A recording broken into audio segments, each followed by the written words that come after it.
What the heck? What the heck?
Why, hello there.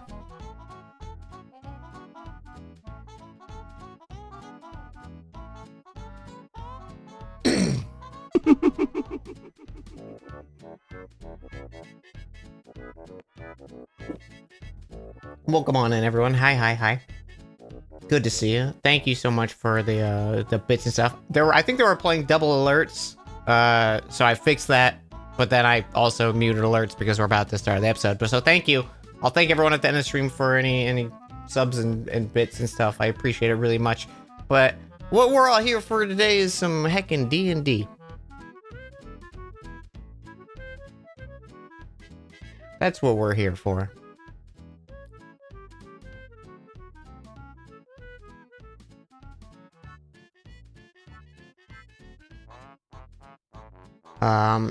Sorry, let me just... We got a little distracted talking about, Mass Effect 3 multiplayer, which was really good.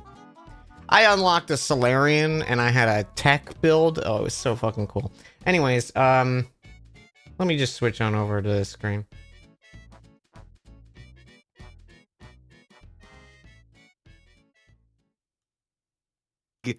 Thing coming hi. up near the end of the dungeon. Hi. Oh, hello. Hey. Hi. Howdy. How you doing? Howdy. Hi. Hi. Hello. I should open up Roll20, huh? Yeah, You know, maybe it's a not little Yeah, really we are important. playing D&D. Hey, I opened up Roll20 and it's in Spanish. Does anyone know why? Yeah. Well, No are habla you, español? are you in Sí. Mexico? Juego a Roll20 de forma gratuita. Is it all tinted like an Oh, orange God. yellow? Yeah. Yes. That's how you know. It is. I don't see an option anywhere to change the language. Maybe just go back to the, reload the site?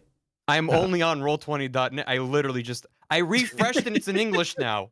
Oh, there we go. Yeah. Maybe do Congratulations, you found the... Oh my The- God, you're the I'm fluent one in, in I'm fluent in Spanish now. It 10,000 just looks like yeah. English to me. Oh my god, you're so smart and brave. Thank you. Anyway, hi. Hi. We need some background music. We need some... How you guys doing? Half of us are sick, and it's great. Yeah. It's really good, actually. It's really good. So we're gonna take it nice and easy, nice and calm session. Nice That and sounds comfy. nice. Don't nice and believe comfy you. time. Why would I lie? Why? What do you mean? Why would you lie? Remember when you were like, "What are things that I, as a DM, say?" Don't worry, guys. Galnek has been reading up on these novellas and has heard about this thing called a beach episode. Exactly. Yeah. I will ask chat for how is audio balance, because my mic did a big old fart in the toilet today, and I had to reset Oh, stuff. no. So Oh, no. Isn't that just Not that. yeah, at least it was in the toilet. Yeah, I guess I'm so. It loud? could've been Okay. Anywhere. You know what? I am kind of The good news is it fell into the toilet. Yeah. That's the good news? Yeah, it's the great news, honestly. Bad news is it won't flush. Oh, I muted everyone else. It's just Oh, me wow. now. Good. We can talk about cool Dan is. I heard you. I know. Damn it. Did chat hear me? Chat did hear you. Good. Yeah. So you guys want to get this thing started, or what? You know, Yeah. play some D&D, Yeah. play some comfy old D&D, and hey, you know what? Love you guys. Just saying, love you. Oh Now my I'm really God. scared. Now I'm kind of frightened. I'm Thank just you. saying that because I appreciate all my friends and I want them to know it. I'm sure that's exactly No why matter you're what saying happens. it. I guess I'll put away all these cool gifts I was going to give you guys. Jeez. Is one of the gifts me dying again? You already got your present.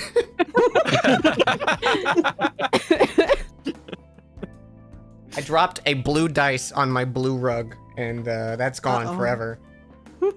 Rip your foot in 3 hours. Yeah. I think it was a Oh, no. D4 too. Oh, no. Ooh, the worst one to Oh. drop. I'm just Oh, kind of you're sweeping. gonna step on it and cry. Well, I don't see it, so oh well. So yeah,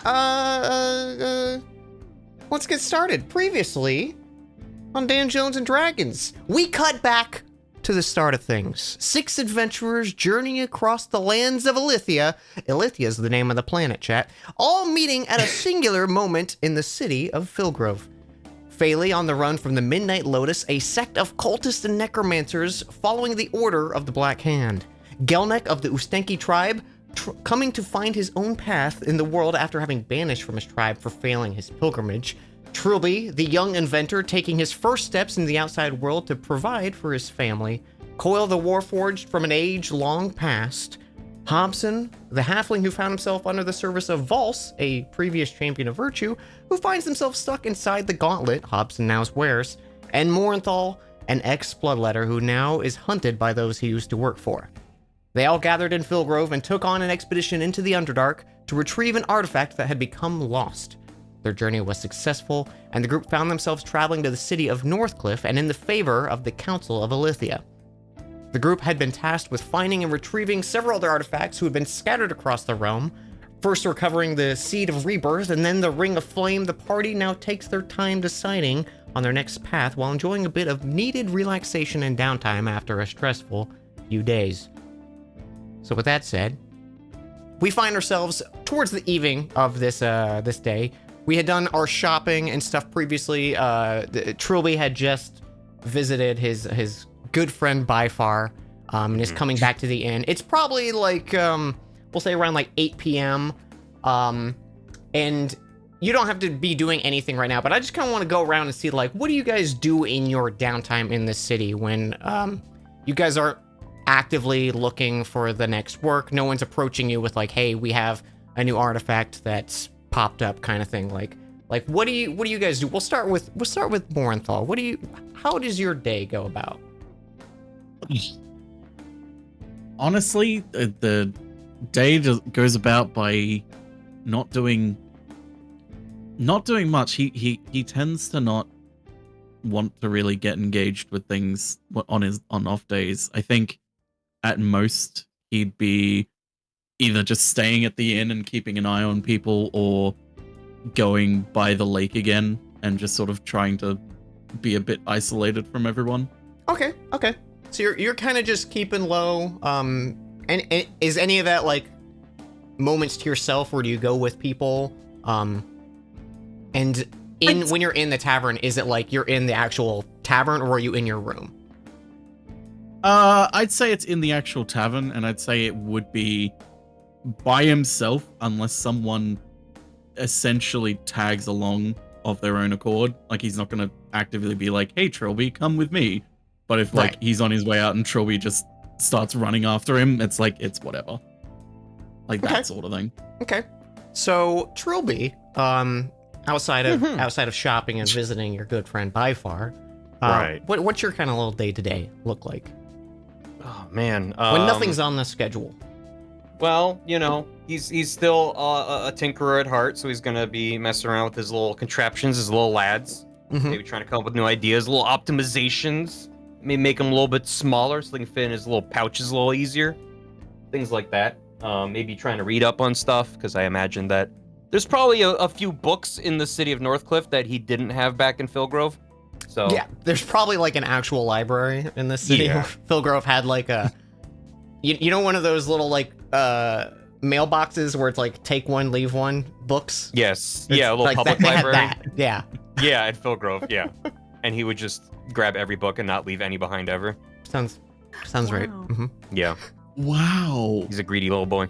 Okay.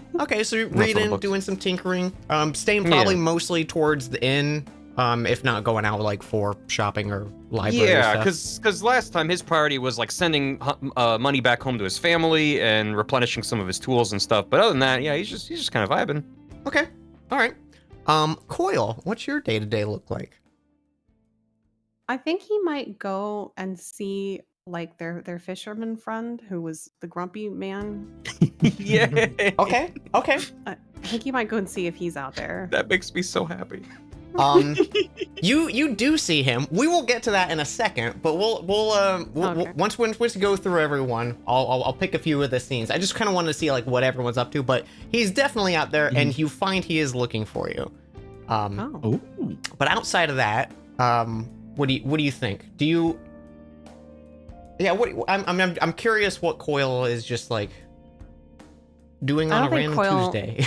I don't think Coil knows what to do with free time. hmm I think he just sort of like sits there and waits for someone to tell him. Okay. Is it like purely like because a Warforged can just sit there and do nothing, right? So like, is it like Yeah. that, or do you kind of kill time in different spots? Hmm. He might be like a cat and like find new places to sit or something like that. But like, you know, generally just doing nothing. Okay. Faley, now that you're back in your new body, how do you take these first few days of relaxation? I feel like Faley's probably like trying to find or research more information about her new form because she's had no idea this was gonna happen. But also I think she's like looks around for flowers. I think she just like wants a chill, relaxed time and wants to look around for flowers since she's really good at making little potions and stuff out of them. Okay, cute. I like it. Mr. Gelneck, what is Gelneck up to? Well, the double leader will. You can take the pilgrim out of the equation, but the pilgrimage habits stay, and he's going to just wander the city, probably getting to know the regulars and the culture, what kind of particular music they like to use, what's their defenses like, what food do they like to eat, and kind of getting a taste for the simple life and determining which parts of this simple life he likes or dislikes and should avoid in future. Gotcha. I think too, especially in Northcliff, with it being almost like a very alien city, even to like other villages that you may have come across. Like this is definitely a like you've been in the city for a bit, but there's still probably like very odd things that you're coming about into, you know, For just sure. day to day walking around and stuff. The So world is very big. yeah, you've definitely got your plate full of experiencing culture in the city. And Hobson, what is Hobson doing? Hobson's probably doing one of three things. He is either at the crossed swords, or like trying to training in the like kind of the dojo area where Adokus is, just trying to sort of self-improvement, learn, like get better and more confident at just physical melee combat type stuff. Or he, like, just as a nerd, I think he enjoys just hanging out in the Grand Library and just perusing randomly, almost like doing the equivalent of wiki diving in a library. Just like, what cool stuff can I find in here? He just loves learning about neat things, and he's lives in a town with a massive library, so he's gonna love being there. Probably goes and like joins Trilby on trips over there from time to time. I think he does also enjoy wandering around a bit and getting a little more familiar with Northcliff, like trying the various taverns in town, like finding neat places. So he probably enjoys, like, if he doesn't have plans and spots Gelnick about to head out for a trip, he probably joins Gelnick on that too. And Gelnick Okay. probably offers him food that's way too spicy. Hobson takes it every time and definitely regrets it sometimes. Excellent, Never excellent. learns. Okay. So yeah, I just wanted to get a vibe for how you guys spend some downtime. But since it popped up, let's cut over to Coil. As you kind of find that same spot where that old little gnome was camped out, you find he is still there, and as soon as like your presence is noticed by him, he kind of gets to his feet, folds up, like puts his little fishing rod down, secured, and huddles over to the side of you. Chestnut Wickleby was his name. Chestnut, that's right. And he walks up to you and goes, "Oh yeah, you gotta come with me. I need your help." Again, I thought the fish. I have the fish not been. The fish are good. The fish, I love the fish. The fish are back. We love it. It's my friend. He's an old neighbor. His name's McAdoo. He's got a little bit of a situation on his hands, and you're a big, strong, metal dog. Like you could handle it. Maybe you've got some capable friends too, right? With you. You might need them, but if you want, I don't know if it's like a big coin thing or something, but like he was asking around for some help. I think he put up some help wanted things, but I said, hey, I know a guy, and if you're available, I can get you an in on that free, quick job. How thoughtful. I mean, if you want it, I'm sure you're busy. You got other stuff to do. You help What- me, so maybe you can help my neighbor. What sort of trouble is he in? So they made a death robot, and it was supposed to be a farming robot, but I think they fucked up. A little bit. Yeah. Well, see, they're not like really inventors, so I think they outsourced it, kind of thing, and then I think they got a little too ambitious. He could probably tell you more, but all I know is it's trapped and safe, and there are only minor casualties, and they want you to dismantle it. Right. If you're interested, I'm sure he'll find someone else. Where can we find him if I were to get my friends? Over by the lake, in the side of Old Town, if you go down, you should see a bunch of farmlands. There's one big old barn there. His last name's Blesselby, so you should just look for Blesselby Farm. It's not that hard to find. But you might be able to catch him tonight. If not, maybe you go swing by tomorrow. Is it like an urgent thing? Like we should probably... Well, I mean, they got it trapped, but it's a barn and it's a robot, so I don't know how well that's gonna last. But I mean, I'm sure it's fine. Okay. I will, He made my help friend wanted know. flyers in the time it's been trapped up, so it doesn't seem like it times won't of the essence, kill him tonight. Right. Okay. But yeah, hey, if you want it, it's theirs. Also, thank you again for the fish. There are not many big ones coming through yet, but I'm seeing some swimmers. You might need some time. Yeah, That's well, good. if you do it, tell him I sent you, and have a good day. And he starts to Okay. waddle back to his little seat. I love him. Okay. The- He will. Sorry, go ahead. you're good. You're good. I'm just gonna say he's gonna head back to the inn and I guess see if who's there, and if anyone is there, let them know about this job. I imagine probably the time that conversation happened, it's maybe around that same time Trilby's coming back, so sun has gone down, but which is probably 7 o'clock because it's starting to get winter anyways. So if I imagine most of you guys are probably there at this point, if not just for dinner or for wrapping up your day kind of thing and checking in on each other. So I imagine we'll say there's a table with whoever wants to be there is set up. Mhm. Sounds good. 7 p.m. and Trilby's awake. I know. Mm-hmm. That's his character arc, man. That's why you left, because you were like, oh, it's bedtime. Yeah.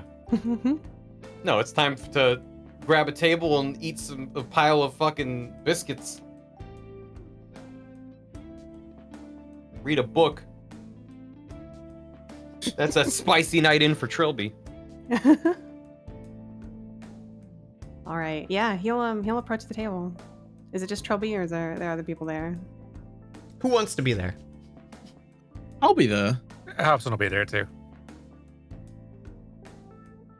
I'm probably not back yet. I'm probably still out and about. But I assume I'll come back midway.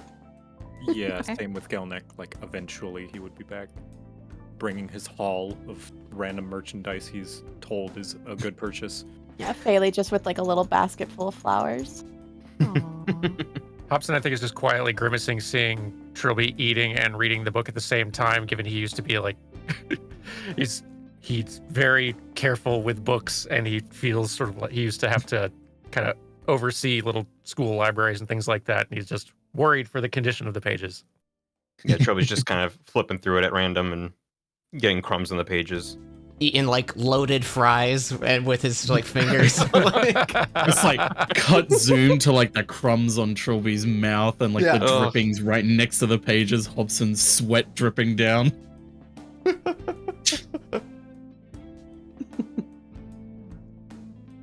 Little does he know Oh, that Trilby made a little guy that sweeps up the crumbs. This little guy with a broom running What's around his the name? What table. was you gonna say? I don't know. Little do you know, Trilby laminated all the pages. I'm not gonna think of a name for him. I'll get back to you.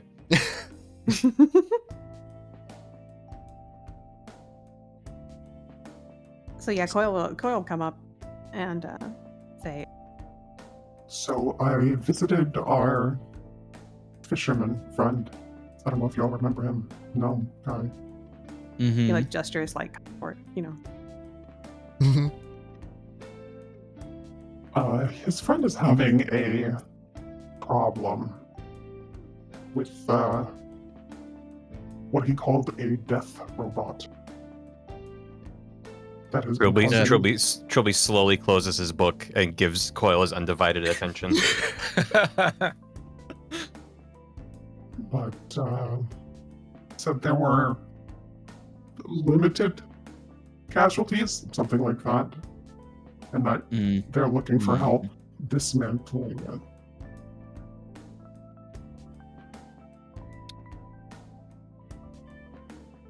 I I'm assume assuming you. there's some sort of reward because they've been putting help wanted posters out, but I didn't ask.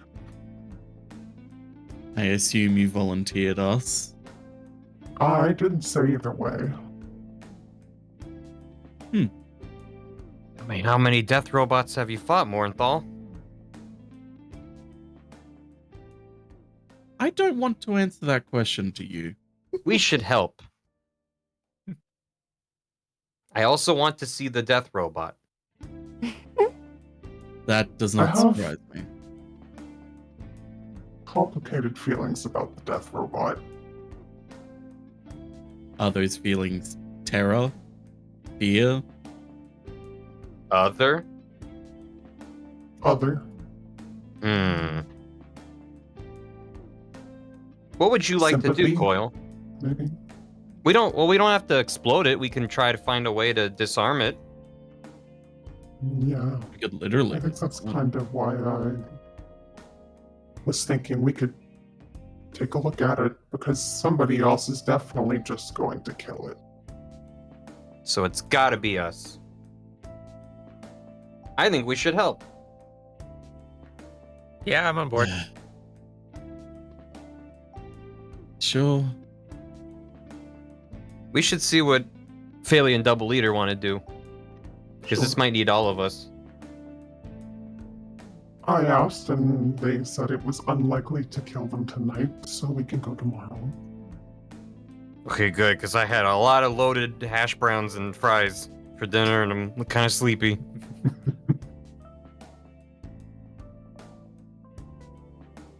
he sits down, just makes himself comfortable until everyone gets back, hanging with them. Would you like some loaded hash browns, Coil? I just imagine, like, as Trilby passes that over, Hobson just slowly pulls the book away from Trilby. Actually, the four of you who are there, can you all give me perception checks?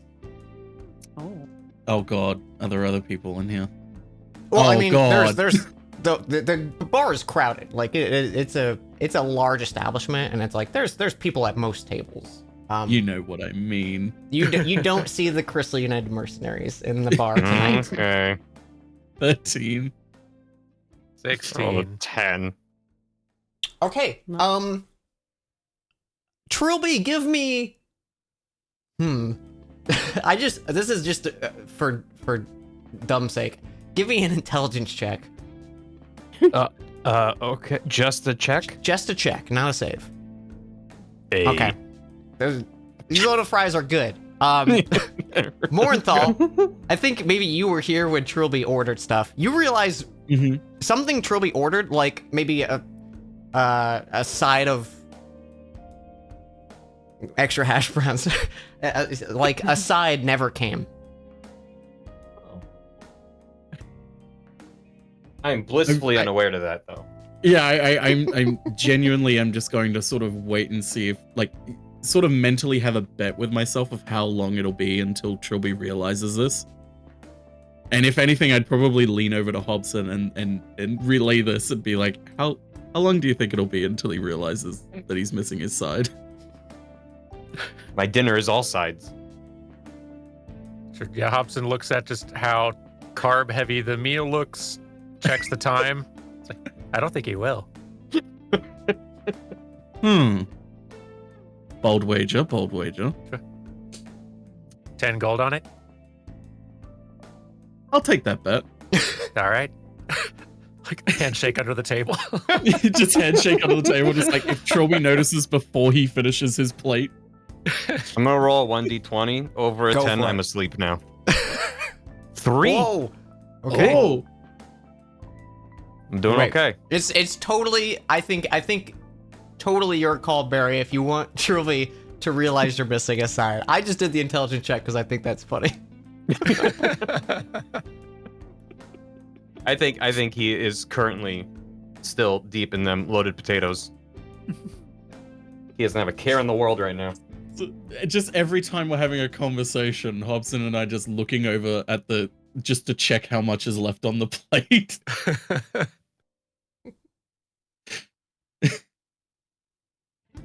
So some time passes. I think maybe now is when Faley and Gelnick, you guys show up with your Yeah, just respective goodies. He's like covered in like memorabilia that's probably worthless. Like maybe a few crumbs on his chin and tunic from trying out local cuisine. A I Heart Northcliffe shirt. Yeah. Foam finger. Oh my gosh, yes, yes, yes. One finger in baseball the cap shape of the balls. spire.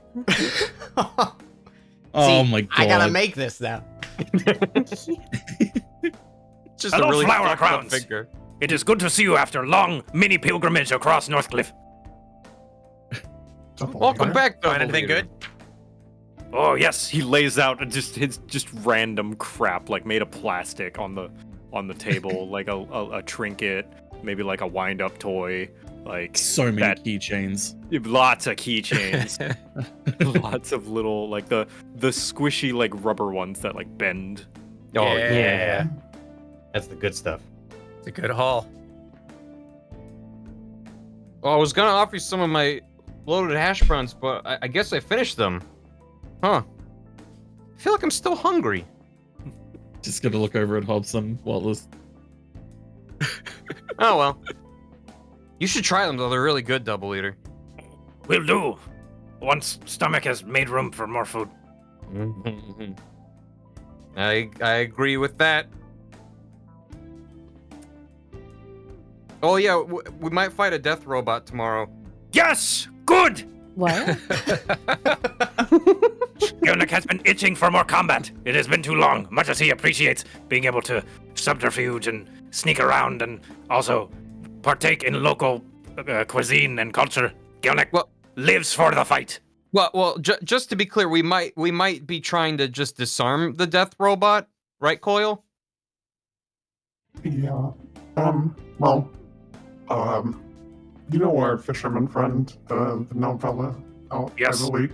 Very angry His short man. friend. Yeah, him. He supposedly has a friend who accidentally built a death robot, and they need assistance disabling it before more people get killed. I guess my thought is that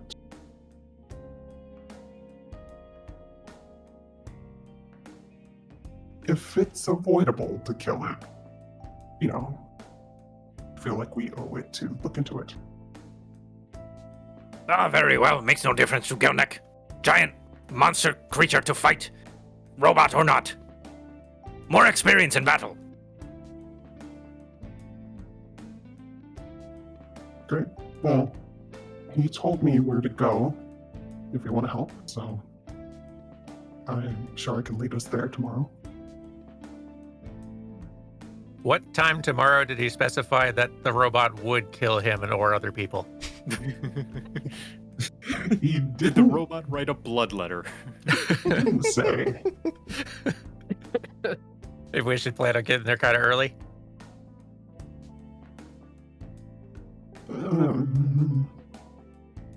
I Eh. imagine, Late morning. probably. Afternoon. Let's say for afternoon. Tea time. Last. Tea time date with the death robot. Yeah. Mhm. I'm gonna just do another quick check to see if the carbohydrates have hit Trilby yet. Wow. Oh, it's building up.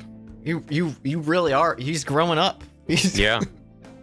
Oh, maybe I could go for something else to eat. Is anyone else still hungry? That is the hunger for battle, which means you are ready and excited for the fight to come tomorrow. Or it could be hunger for food. I don't know if I've ever felt hunger for battle before. Hobson kicks Morthal under the table. Trilby, you have grown much in our journey. Look at you. You are possibly a few inches taller now. Maybe. It's hard for Gelnick to see from this height. But You're you gonna pull out are... a novelty Northcliffe ruler. You are Wait, double becoming... leader, before battle, do you actually get hungry, like, for battle? No, well, sometimes, yes.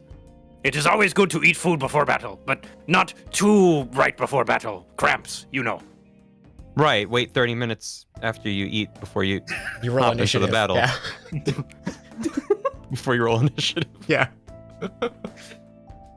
Yes, exactly.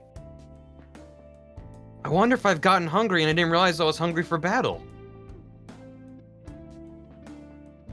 Perhaps Gelnick would suggest a sparring match to find out for sure.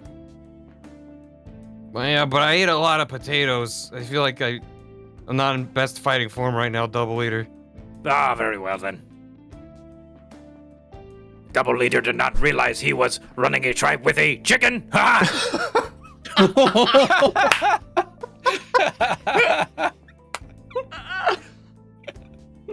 Does Gelnek mime the chicken while he says after he says this? No, he just has heard that used as an insult, and therefore, That's even better. yeah, he just points, and you are chicken. I'm a what? Yes, chicken, the small feathered raptor-like creature that humans love so much for some reason. You are those. Trilby is stunned. He looks to the rest of the party. Am I a chicken? Yeah. Are you just hungry for chicken? Why are you wincing after you say everything, Morenthal? No reason. Trilby passes out. Ah, interesting. Not response Gelnick was expecting. Usually, being called chicken causes most humanoids to fly into a rage for some reason. Perhaps Trilby is not human. Ooh. Trilby fell face first onto the table. Gonek's probably Carbohydrates gonna help him hit- to his room. May not be human, but he's a terrible bet, and I just put the 10 gold on the table. Just slide it over to Hobson. I believe in my boy.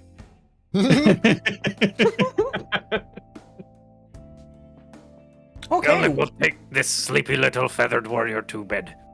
And we shall see about that killer robot tomorrow. Thank you. Yeah. Salty. So does anyone have anything they'd like to do as you guys kind of wind down for the night, start to head to your respective chambers? Not Trilby. Not Trilby. He is out. No, I don't think so. All right. Hobson you gets guys- Coil's help getting Oh. restrained. Oh, that's right. Lest yeah, we Coil. forget. Yeah. Yeah. Mhm, Yeah. mhm. But that's become routine at this point. Mhm. Yeah. As you are in a very uncomfortable position, Hobson, can you go ahead and give me a wisdom saving throw? You bet I can. Hang on. And Wow. Okay. 19. Yeah, you have a very uncomfortable sleep, but you find yourself to be well rested in the evening when you wake, or in the morning when you wake up. The rest of you have a nice pleasant evening. I do Morenthal, think however, oh, you go ahead. before they go to sleep, Coil may like approach Faley about something. Oh, okay, yeah, absolutely. Hey, so this might be a little out of the blue and strange, but out of curiosity, have you maybe remembered anything new since coming back? Before? Yeah. No, not that I know of. Should I? Is there something that I don't know?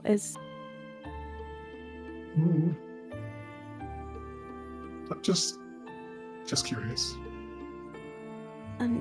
No, but if there's anything that does come up, I can let you know. Yeah.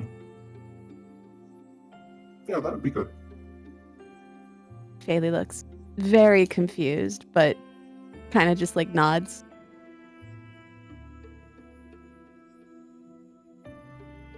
And then he doesn't elaborate anymore.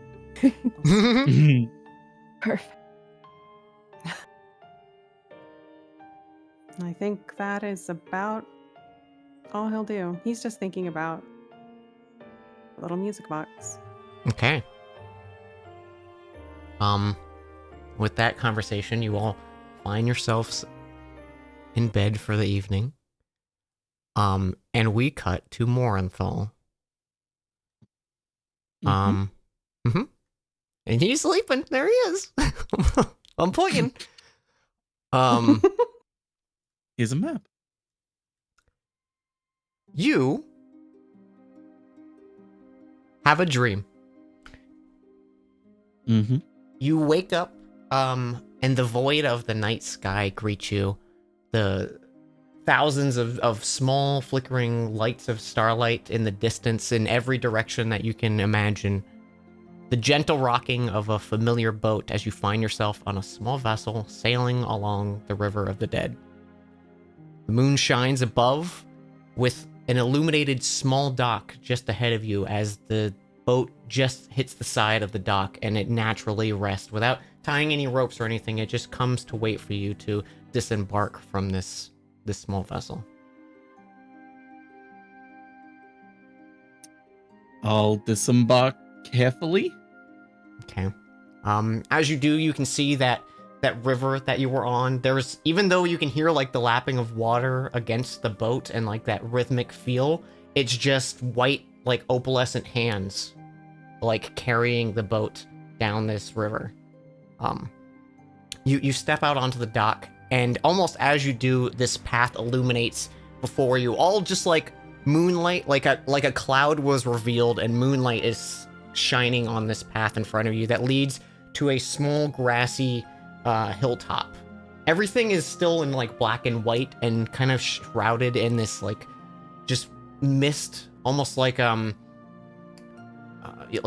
know when the dew evaporates off the grass in the morning and it almost looks like the ground is smoky. It's like that, but everything's this like black and gray color. And you can see at the top of this hill there is a small little wooden bench for two.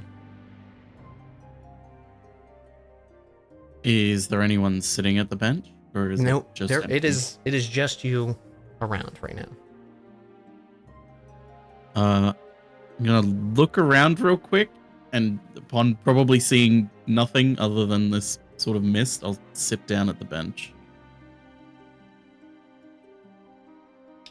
You sit for a moment.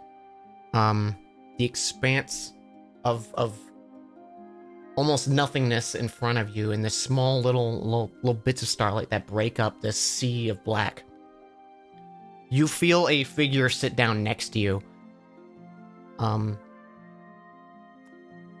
your visits with the Night Mother, even though they've been few through your life, she rarely shows you her true form, and a popular tactic of hers is to show a form of someone she has ferried. So who do you see sit next to you? Oh Lord. Would it intentionally be someone I know or just someone that's been in my life? Either or. It could even be someone you don't think you know.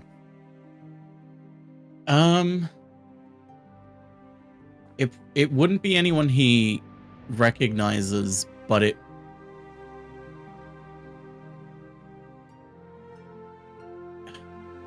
it'd probably have been someone that he killed, but has no sort of bad feelings towards. Like sort of a familiar face, but doesn't make him feel bad, if that makes sense. Just someone who was part of the job, maybe something. Yeah. They sit next to you. And there's a moment where both of you are just kind of staring out. And they turn their attention to you. You can see their body is not solid. It's like a spectral form throughout. They don't seem like they're not like bloody or anything. It's not like a Sixth Sense or anything like where you're seeing the gore or anything. They just look like a pure form of themselves. Mm-hmm.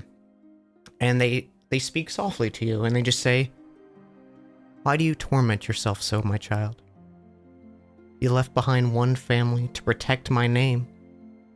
I don't want to see you do it a second time."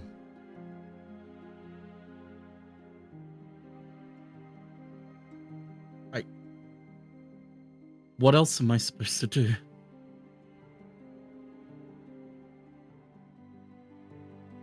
I feel like all I have to do is run.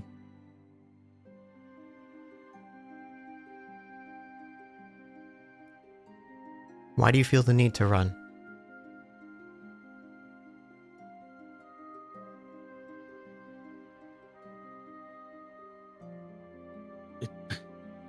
Nowhere feels safe.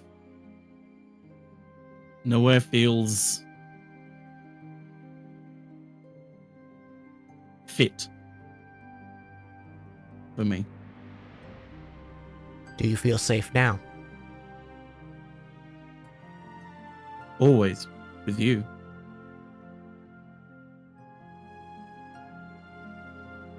You know I welcome all my children with my embrace, but you never ask of me. You never call out for my blessing. Is it just It's not my safety? place. Is it just the safety that it provide, or am I a shackle?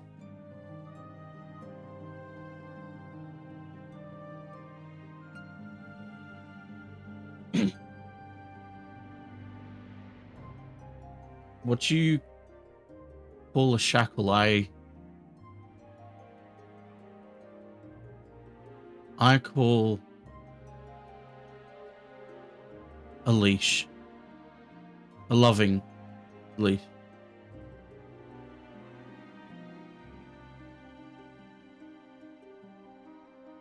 I only have existed to be a tool for others. But my decision to be a tool for you.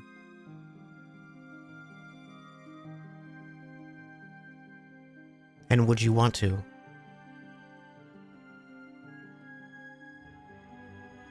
Nothing more. You see the facade of this person sitting next to you start to just wisp away in the wind. And their face is now that of the Night Mother that you've seen before. The heavy flowing gown with the non-existent wind, the opalescent skin that's showing through, a beautiful pristine face that you would expect of like a noble or royalty, and this dark cloth that covers her left eye. And she turns and speaks to you, and there's like a booming presence now in her voice. Before it was like you were just having a conversation with someone. Now it's like you can't escape the sound of her voice. It is in the back of your mind as she speaks. You've proven yourself as a devout follower, Morinthal, and I wish to reward your dedication. If you would see me use you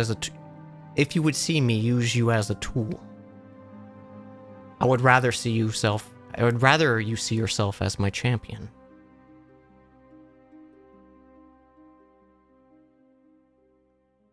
Of course. And as she does that, with one hand, she pulls down on that black eye patch that she's wearing. It's almost like rags for this like pristine character sitting next to you.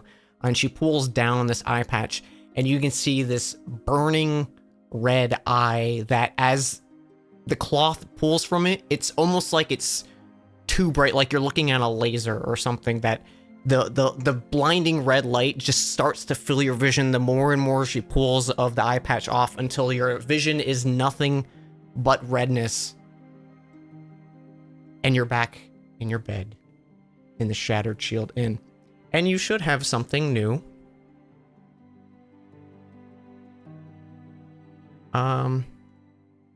Just gonna throw this in your journal real quick.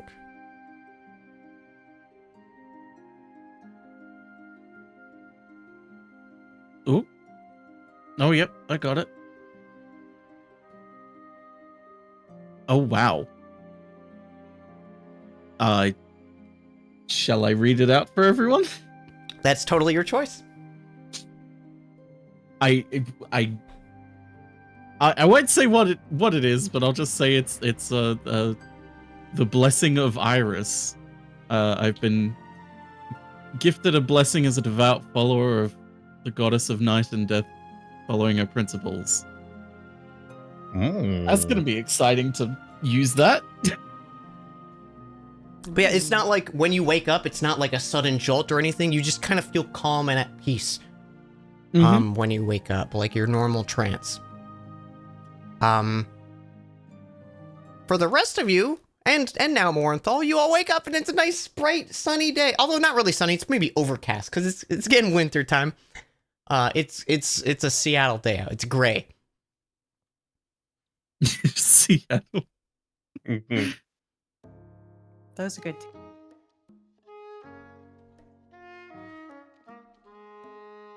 And the town comes to life. I'm hungry for fighting a death robot. Trilby, before you wake up and you exclaim to yourself you're excited to fight this death robot, and you hear a little like tap tap tap tap tap tap on the window. On the wind? Uh-huh. I'm gonna look at the window. You see a folded up paper airplane tapping on the window.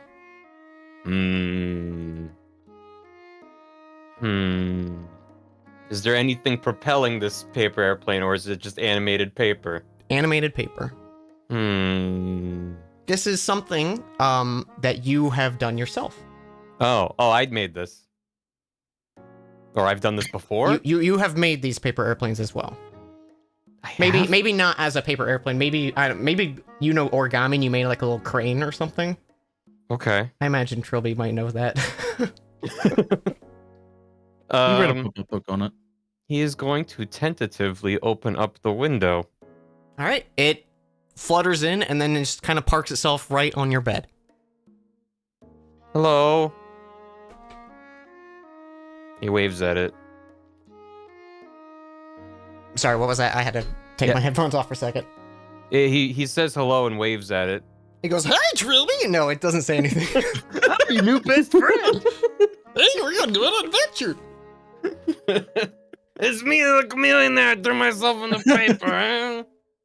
and come with you on their adventures. Okay, well, he's gonna walk up to it and hold his hand out as if for it to hop into his hand or something, because he doesn't know what the heck this little thing is. You hold your hand out for a moment, and you think the maybe the enchantment has served its purpose with this piece of paper. All right, he's gonna pick it up, open it up. All right. I'm gonna read this aloud because I don't have a way to copy paste it to you real quick. Sure. But it's your option to share it with everyone else. It's a familiar handwriting. Trilby, I hope this letter finds you well. It seems like just the other day I was yelling at you to clean up your toys and come downstairs for dinner. Now you're off adventuring across the world, righting wrongs, saving lives, putting that amazing mind of yours to work, and your father and I couldn't be more than proud of you. I must say, the funds you're sending have been, well, more than we could have expected.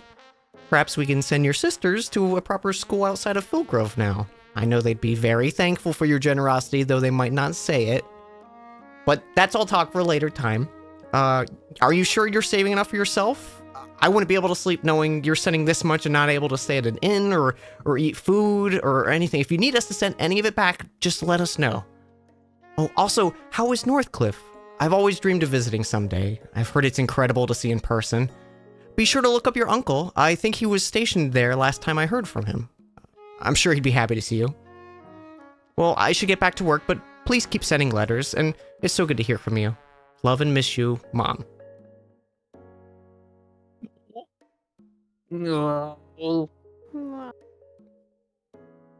Instead of expressing any of that kind of emotion, Trilby clutches the paper and goes, Uncle Pancreas is in town?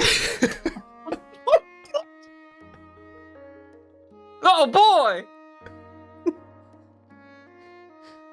He's gonna get dressed and rush down to the common area. Was not ready for that name. Okay. How long have you that's- been waiting? That's been in my bio since day one. It really has. It really has. Like, it was like Trilby, and then my uncle's name is Pancreas. That was like the steps for Barry's conversation with me. Very good at making names. What can I This is say? really good. You know, as much as I love Terrytown, I kind of hate it.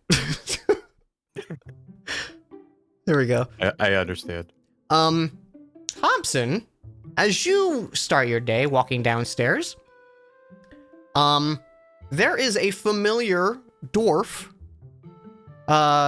sitting at the bar, and as he sees your presence, he hops off his little bar stool and walks over to you. I say he's little, but he's bigger than you, but he's just he's a dwarf. He's wide. You remember this to be Hubbard Tubbs, the stone mason that you got to commission the statue. Yeah. And he just goes, Mr. Hobson, we finally finished installing the statue at the Champions Hall. It looks beautiful. A bit of there's something weird happened when we installed it. Okay, so we put it in the front of the Champions Hall by the big tree that's at the front with the flowers and everything. When we installed it, the statue moved a little bit, which typically doesn't happen when you install the statue. Normally, like, a piece will break or something, but no, it moved, and now it looks different. It still looks like this Voss character. But also, the tree's roots suddenly surrounded it, and then I ran away. Wow, that escalated a lot at the very end. Well, I don't know. Maybe it was just that, and I ran away too early, but I typically that doesn't happen. Wow. So okay. Tell me more. So you said it moved. Did you see it move, or did you go back and see that it was just in a new location? So, like, you know when I do this and he moves his arm, he's like, it was like that. Like, so, he was in this pose like this, and he does this, like, the heroic pose that you had Voss pose in. Sure. And he goes, it turned more into like a like this, and he does a pose that almost like palms up, both arms outreached, but kind of like relaxed position, and face like slightly tilted down. It was like he was looking down at like me or anyone who would be looking at the statue. Huh. That's really weird. When did this happen? Was it Oh, like what time? Like 20 minutes ago. Oh. Huh. Weird. I'll go check. I mean, good work. I think. But yeah, do tell your friends if you need any more statue work done. The Hubert Yeah. Tubs is always there, available. I'm open. Commissions are open. Just reach out to me. Anything. And I hope you enjoy your cursed statue. I didn't do the cursing. It just maybe is. Absolutely. I'll just thank you so much. I will take it from here. Thank you for letting me know about the curse thing. Good. Okay. No refunds. And No, he walks no, away. Okay. All right. Bye. Okay. I should tell somebody. He racks his brain for a second and then.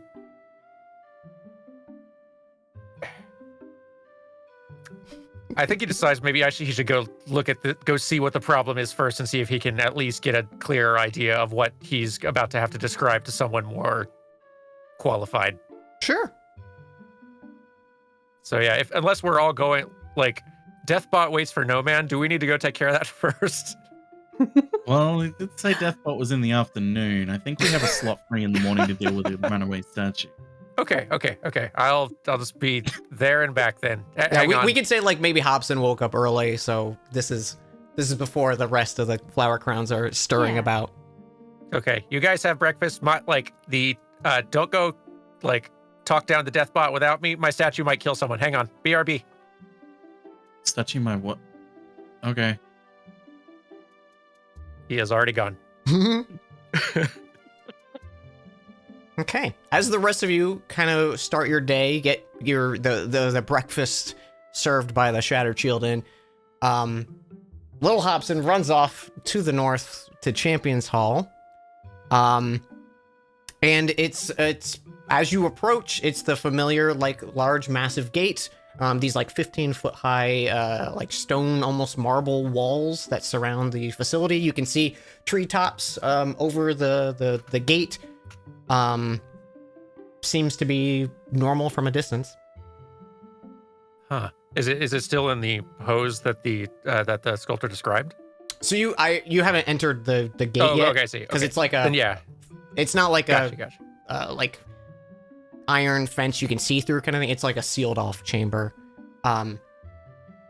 But Okay. I Then, yeah, imagine he tries to go gain entry then. I imagine between you and Vols's knowledge, you have a way to enter this thing. Vols is maybe just like, I got this, and enters a quick little combo since the tour guide isn't here right now to do that. You open it up and you see the statue of Vols in this pose that Hubbard described. Vols's hands are kind of both outreached, like almost like he's welcoming you to his house, kind of thing. And he's got the smug smirk face that you would expect. And he's kind of looking down. It almost looks like he's looking at you, but you see no like visible movement. And you can see like creeping around the sides of it are like these roots, like the tree kind of like curled around part of the statue after it set in, since it's only been here like maybe 30 minutes at this point. Give me a perception check. Okay. That is a 1. Not Kinda- a natural 1, just a modified 1. Just a modified 1. Yeah, it's there's something off. And I don't mean just because the pose and the weird vibes you're getting. It's like what you're looking at feels distorted in some way. Like you can make out all the fine details, but it's like something's off. Huh. Can you do like an Arcana check or some sort of thing to see if Absolutely. everything's going wacky? 22. That's much better. You can sense that with the Arcana check, and because you didn't get high on the perceptions, you're kind of hard to figure out the details of what's going on. But the Arcana is the same sensation you've had, and maybe this is something you read about in Silverhill that, because I don't think you've really encountered anything like this. The distortion you're seeing feels like the veil between planes is very thin. Huh. Okay. Yeah, Hobson definitely tries to sort of get Vols's attention, make sure he's looking at this. It's like, hey, buddy, is this you? Are you in control of the statue somehow? Are you seeing this? I look great. I don't know what you're seeing, but this is fantastic work. I thought you went with a totally different pose, but this speaks to me. Yeah, I thought that too. Well, I'm glad you like it. That's the important thing. But yeah, I thought we did a different pose too. Apparently, it changed itself, which most statues don't do. This is. But yeah, you didn't you're not in control of this statue or anything, right? Like there's nothing. Well, let me doing try. with this? Oh, please. Your arms kind of go up in a weird position, and nothing changes with the statue. He goes, well, I'm out of ideas. I mean, I don't think I can control it. I didn't do this, if that's what you're asking. I wish I could, because it's pretty incredible. That'd be really cool. Yeah, actually, I agree. Okay, good. All right, we could roll that out. Yeah, I'm gonna give I'm gonna give Vols a perception check here. I love that. Yes.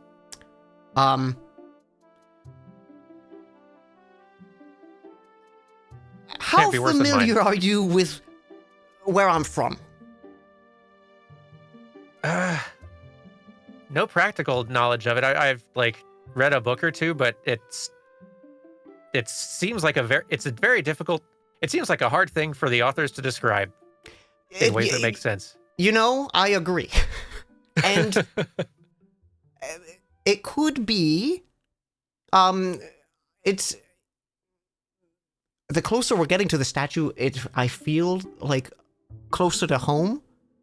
And that's, maybe I didn't leave on the best terms. Maybe not the bad terms, but I don't really want to, go back, we'll say. Burned a bridge or two? Not really that. It's just it wasn't for me. This world's totally new and different. Oh, okay. That makes sense, I guess. Oh, weird. So Hobson takes a closer look at the roots if he can, because that's an interesting detail. Okay. Are you approaching the statue, or how close do you want to get? I think he does approach. He kind of carefully approaches just to make sure that it doesn't move more, or that he doesn't get a weird vibe or just feel something strange or wrong the closer he gets to it. But he does kind of more carefully draw a little closer to try to get a better look at what's going on with the root thing. Okay, as you start Probably to approach, within a few feet, unless something feels very weird. As you approach, you get the equivalent of an ear tug from Vols, of hold on, do you see that? And he motions your head up, and you can see in the tree around him, there's these 4 almost lotus flowers, what's the spider ivy, it's in a ball or whatever, or spider fern or something. I can't remember the name of the plant, but they're just kind of clumps of leaves coming out of a singular point, and they'll grow on a branch. It's like that, but very vibrant, almost neon colors. And very faintly, in one of them, you can see these almost transparent little wings just kind of fluttering. And you can see connected to them is a very small humanoid form. And it looks like they're waking up. They're stretching and starting their day. Oh. Boss, do you know what this is? Do you know who this is? I don't know who this is, but in my experiences, things usually don't go great. They could go great, but they're fickle creatures. Okay. I would be wary of letting them know we're here. Oh, Oh, okay. I shouldn't introduce myself then. Yeah, maybe. I mean, if your friends were here, that would probably be a good idea. But if it's just you and me, Okay, well, yeah, we should sneak out. I guess maybe go to let somebody know at least what's going on. That's probably a safe bet. I mean, like, Okay. if it was one, we could take it. But I think there's maybe Yeah, a few. yeah, that's true. It's a Deathbot appointment in an hour. Okay, all right, let's sneak out. Hobson tries to sort of like carefully back away, not alert anything, and Give me sneak out of the a room. stealth check, just for giggles. Yeah, that's fair. 8. Okay. You tiptoe away in your best fashion and seem to go unnoticed. Cool. And It's the scarier gate's than you kinda coming like, out and saying what noticed me. You seem to be unnoticed. Nothing happened. Things appear fine. With your one perception, you think you're doing great. Hobson's dead. But yeah, he sneaks out quietly, closes the door, gate, whatever, behind him, and let's see. Yeah, it seems like the inn and the spire are equal distance apart. I think he does head back to the group first just to make sure that they haven't left without him, and quickly tries to share as much information as he can, mostly to try to see, should we tell somebody, like, should we send this information up the chain quickly? Like, is this a big threat? Does anyone have any ideas? I imagine you're all downstairs at this point since you were getting ready for Death Robot in the morning anyways. We have our So appointment. Hobson kind of runs in and gives you the scoop.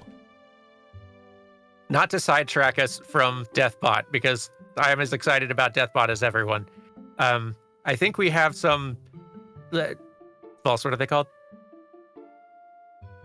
What are we talking You just see about? I'm Hobson sorry, just sort I of like blanked out look there. up like he's listening to someone on the phone for a second.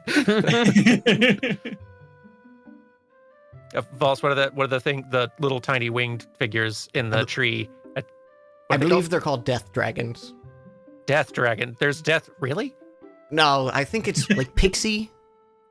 That makes more sense. Pixies or Death Dragons are inside the Champions Hall in a tree that is growing around the statue of Vulse that is changing poses overnight.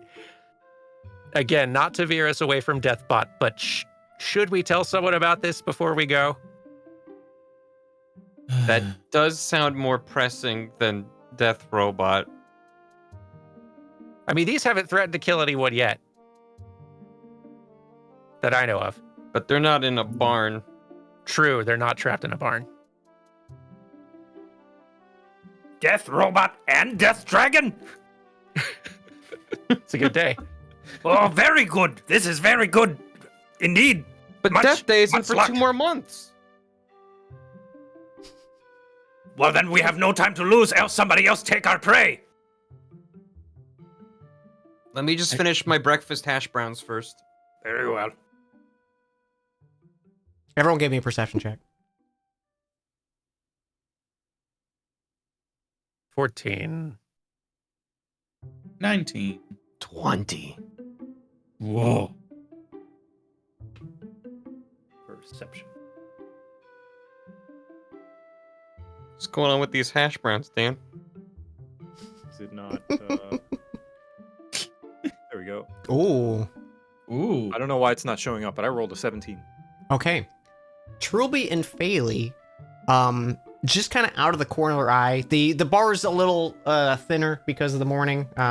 There's not as many people hustle and bustling. Just out of the corner eye, you catch like a thin, like golden tail, like a reptilian tail, kind of dart into the cellar area. You can see it just kind of out of the corner of your eye. You see a bit of movement. Faley, you definitely catch that like this is a like humanoid-esque sized creature with this tail darting down into the cellar basement. Trilby, you just kind of like notice something moving downstairs. Mm-hmm.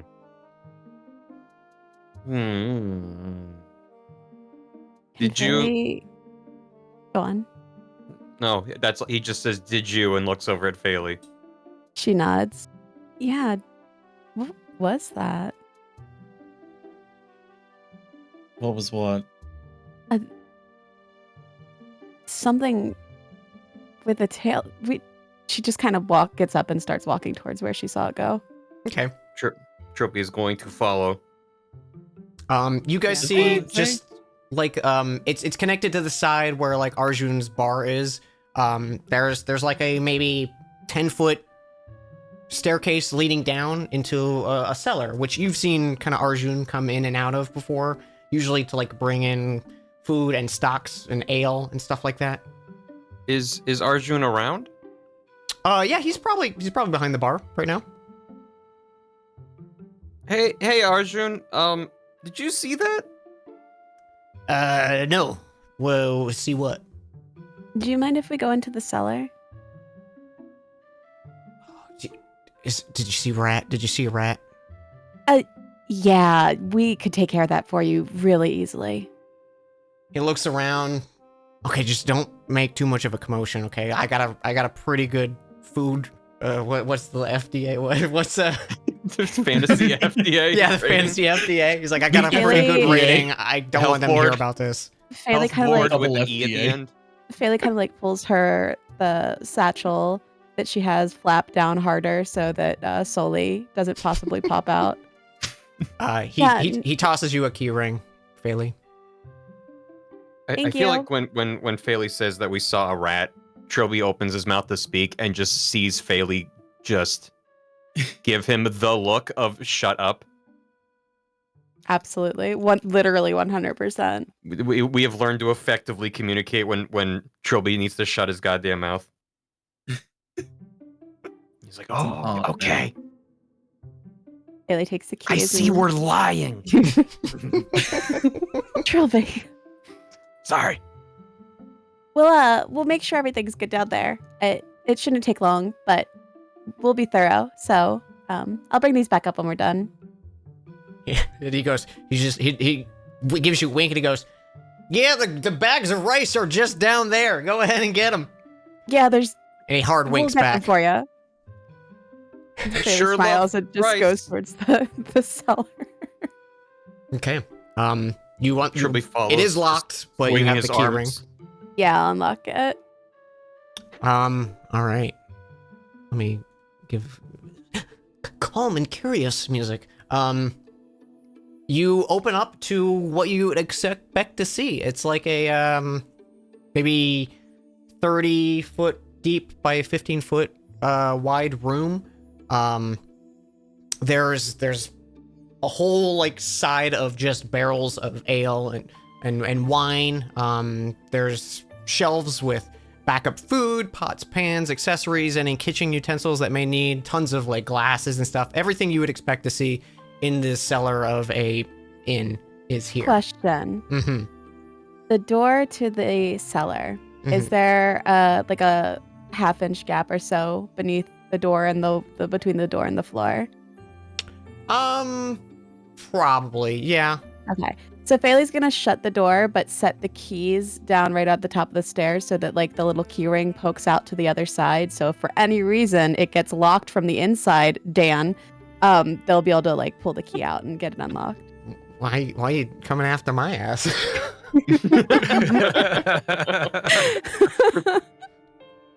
Okay. Is there anyone with us? Is it just Trilby and Faley, or are there more of us all scampering down You together? guys were all kinda just there, walked away from but the you- table. Yeah. It's true.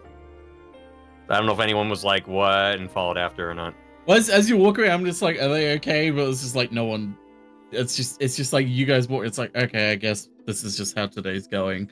Statues, death robots, two party members just see something and walk away. Sure, yeah, no problem. I mean, Fine. you heard the exchange with Arjun, so if anything, you think they're killing rats. Yeah. So if anything, it's a case of like we'd be listening out. So the second we hear something that isn't a single muffled thump, we'll probably be down there. You don't notice Trilby doing his "I'm very guilty" and trying to hide it walk. I think we've all just tuned it out at this point. Fair enough. Because we're so used to you like Standard we're so used law. to Trilby like Yeah. blowing things for us, so we it's like tune it out so we don't have to see it.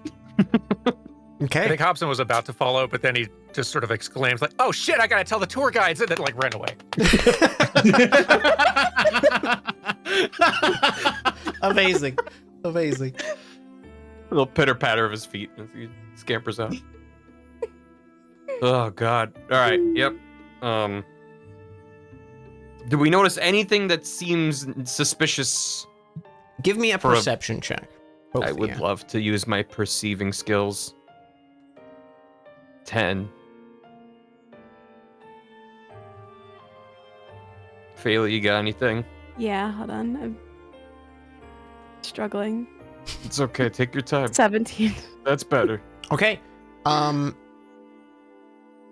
Both of you notice in the corner of the room there is a small table, and it looks like there is recently like some stuff on it, kind of on the floor, maybe like 5 or so feet from it, kind of pressed almost against the wall, like it fell off the table.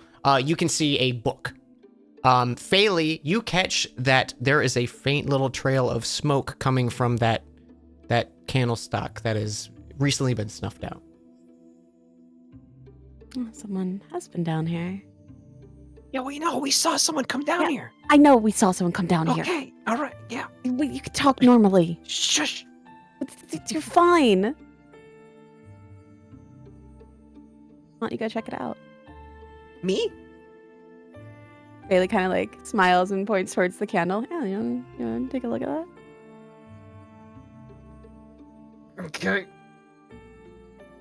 Joey's gonna clutch onto Scrubbins and start to quietly tiptoe down the stairs. Okay. You Bailey is following very close behind. Okay. You tiptoe, and it's tense in your mind, but it just kind of seems like nothing is happening in the room. You get to this table.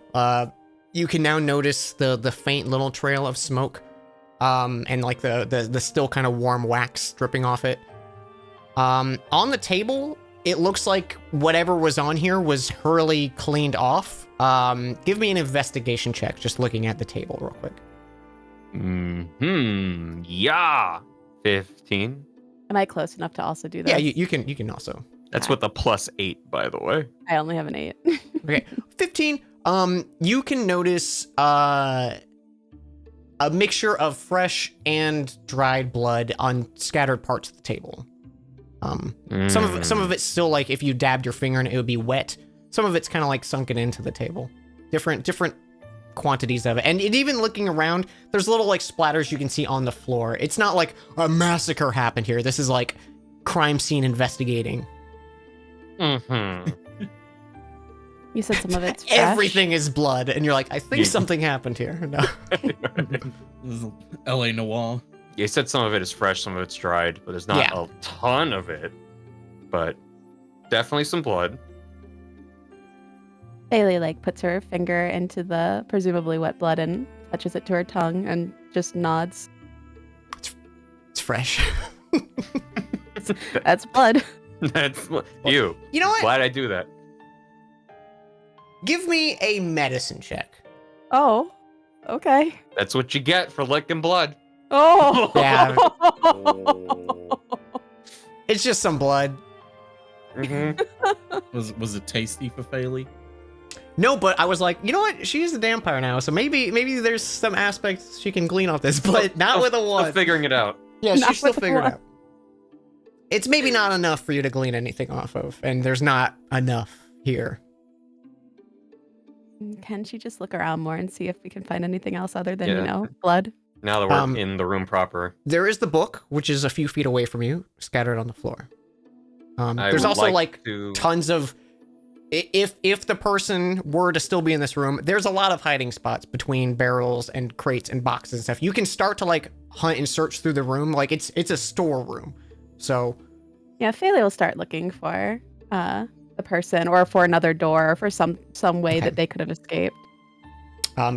quick sweep around the room, you can see there is only one door. It is the only door here.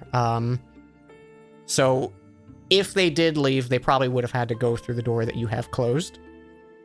Yeah, give me a perception check as you search through the room. What is Trilby doing? Trilby is going to approach the book without touching it, but just see what he can glean. My rolls from today are garbage. Yeah.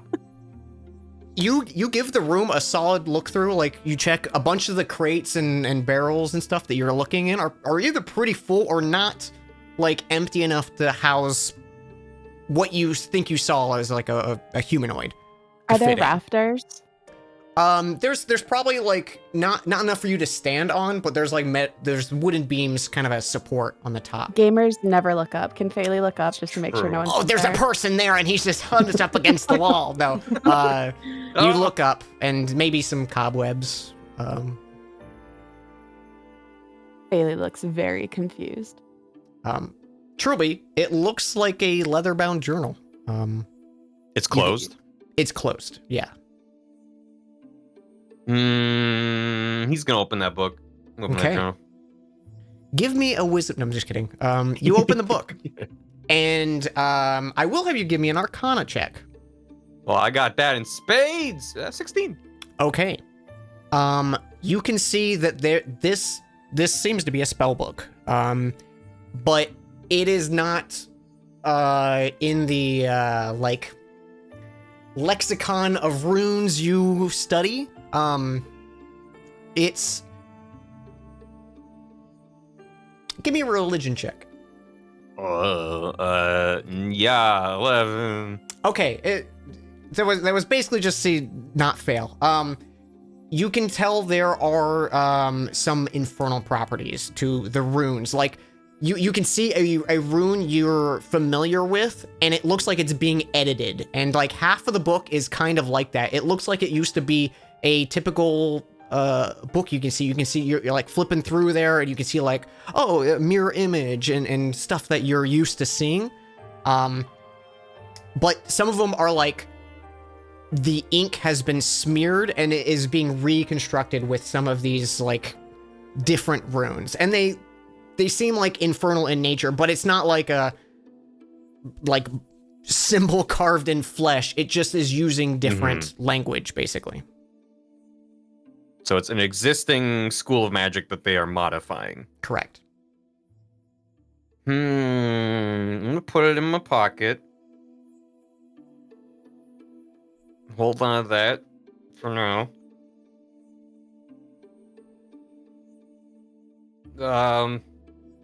We don't want to fight you? Trilby decides to just say that out loud. A little spider comes up and goes, oh, thank God. And there is no response. We just want to know what you're doing down here. We like this inn a lot, and maybe there's a better place you could with the blood. Right, Faylee? Yeah, we don't want to bother you. Probably, I didn't see anything. Well, we saw someone come down here. I know what we saw. Someone but was here. You tasted the blood. Didn't you learn something from that? Why else would you taste the blood? I don't know. Okay, we'll have to talk about that and figure that out. But I mean, it was just blood. I didn't learn anything from it at all. I couldn't find anyone. Why would someone be in the cellar of an inn with a bunch of blood in a book like this? Can Faylee like feel around on the floors to see if maybe there's a floorboard or a section that opens up to go deeper? Give me an investigation check. Yes. No. You give a thorough check on the room, and it seems like a solid stone floor. Great. Like you even check some of the walls and stuff, looking for secret entrances. Nothing's coming up. As a player, I really want to try my own role, but Trilby watching Faylee be like, Faylee knows what she's doing. I can say you can provide assistance Like you Well, can yeah, be 'cause- helping her with this to give Faylee advantage. That's true. I'm not looking at the book anymore. I'm watching her snoop around. Yeah. So So- what can I do for that? You can either make your own roll, or Faylee, you can roll again, and we'll just count that as your first roll, and the second one is your advantage. I think the latter sounds good. Okay. I'm just like, maybe over there. Jesus Christ. It's better. Okay, you find this unlit torch on the wall, and you pull it, and it's just a torch. It was a good call by Trilby checking for those torches, but it seems like it's just a cellar. Are all the other torches lit? Yes, this one's Can I- unlit. No, Can- none of them can are I- lit. Okay. So I was thinking I good light thought. the only unlit one. Yeah, it's facing to the east, and all the others are facing in different directions as well. And it has a chess piece inside it as well. Oh, okay. Trilby, what was the book? Did you pick that up? Here, take a look. It's I don't know what most of it means, but they're clearly trying to mess with these runes and change them. Faylee, having no idea what Trilby's trying to say, takes a look at the book. Okay, give me an Arcana and Religion check. Jeez. Oh my fucking god. Just getting them out of the way. Hey, there you go. Okay.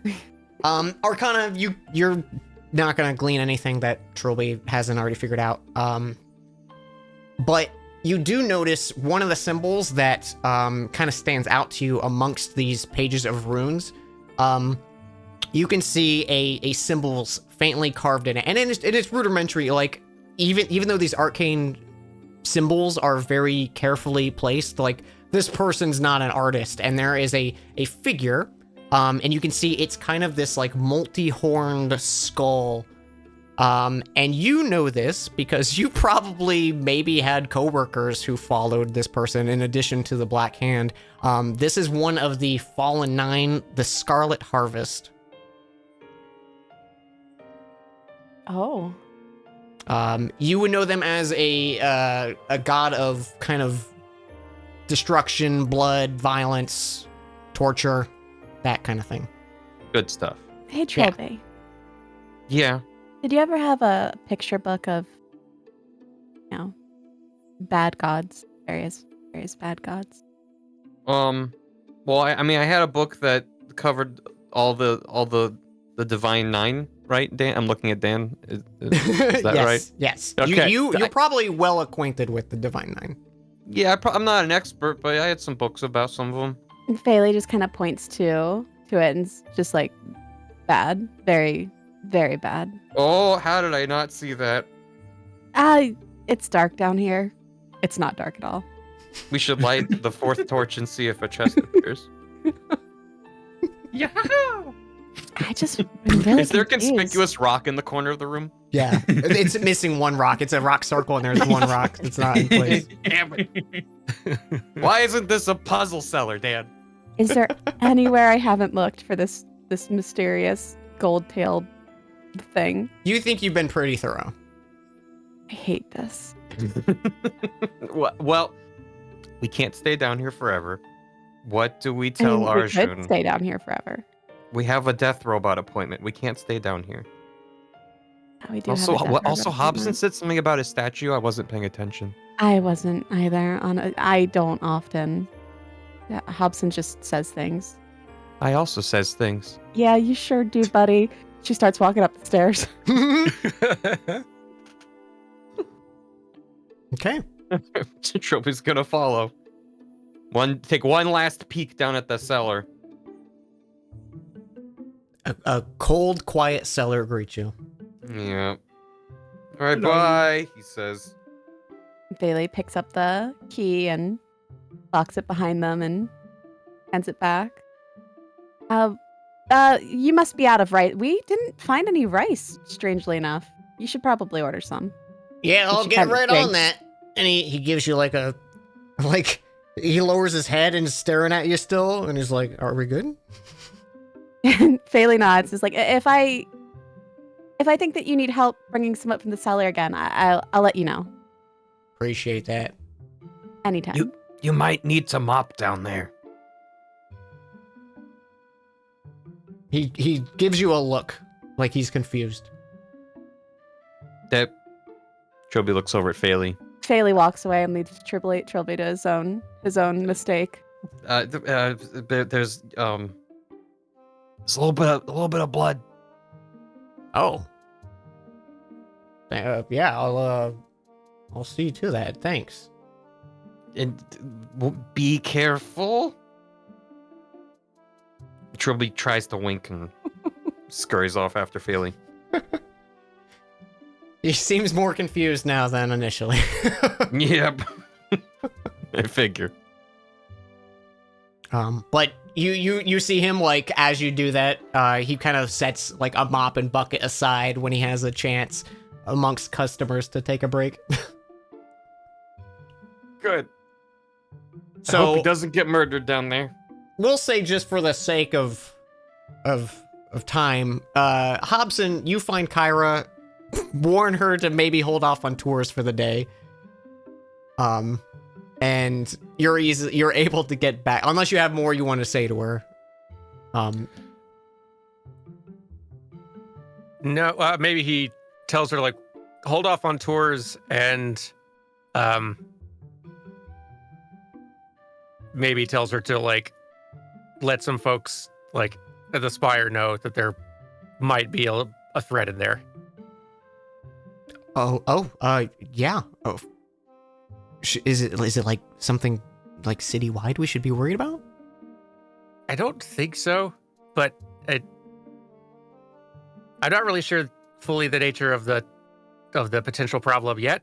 And as soon as I'm back in town, I will, if it's not sorted itself out, I will help you get it sorted out. I will look into it. But if anything starts acting weird, then definitely don't try to go in there and sort it out yourself. Look for someone to help deal with the magical problems. Okay, yeah. My sister works in the Spire. I'll get a hold of her. Perfect. Okay, great. Thank you. And then he scampers back to run back to he's very out of breath by the time he gets back to the inn. Yeah. You guys come up from the cellar and Hobson's just like Thumbs up. No casualties so far. Are we ready? Yes, before another killer object comes up and potentially gets another group of adventurers. Phaley, The chair's looking. what was up with that? With the cellar? We thought we saw something go down there, but we couldn't find anything. There was definitely someone down there. We just couldn't find anything, and they had this spooky book. But I don't think any of us. Look. Yeah. Here, take a look. Something about the Scarlet Harvest in there, and they're doing some stuff with runes. There was a little bit of dried blood. Not that much, but like more than 0, which is And concerning. Some fresh as well. Yeah.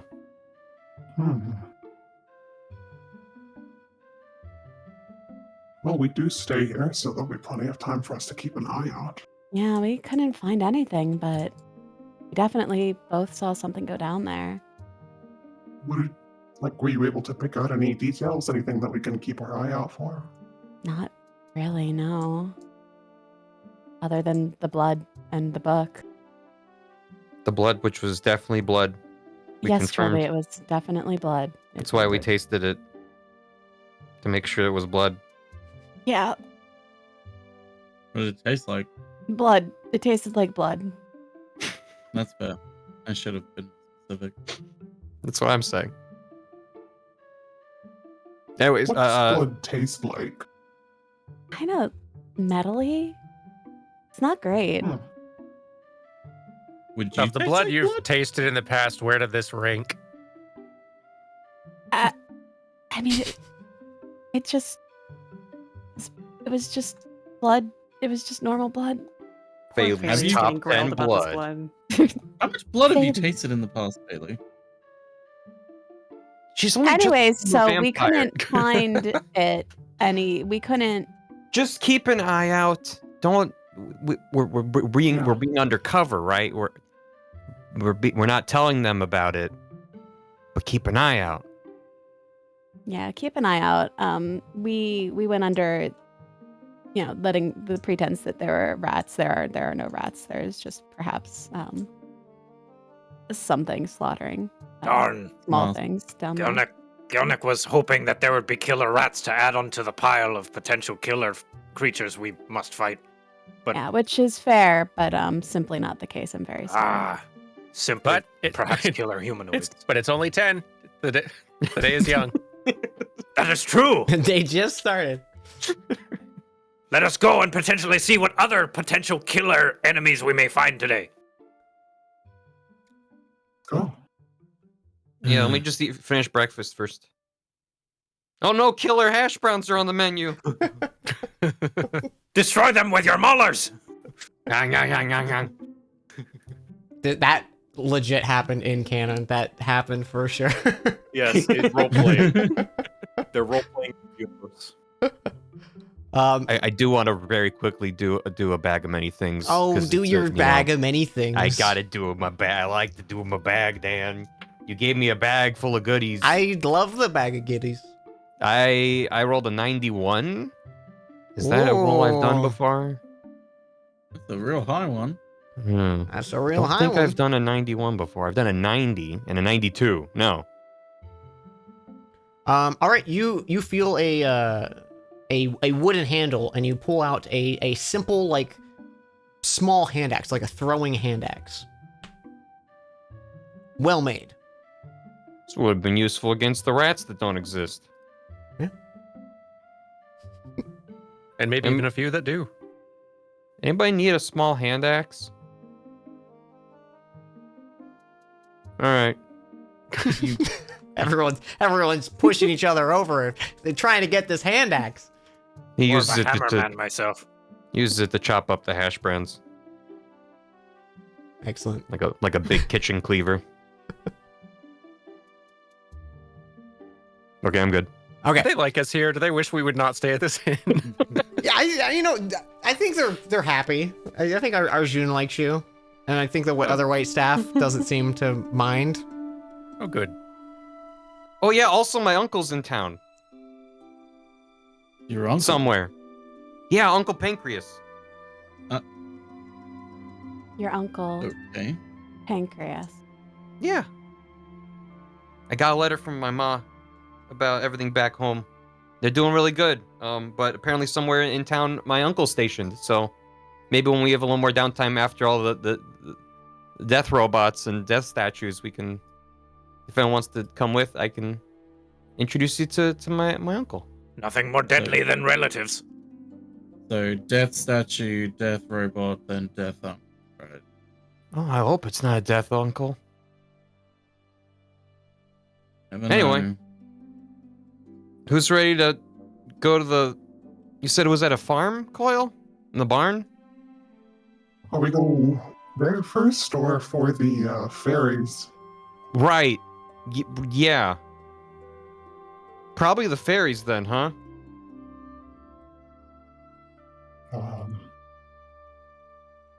What does Double Leader think?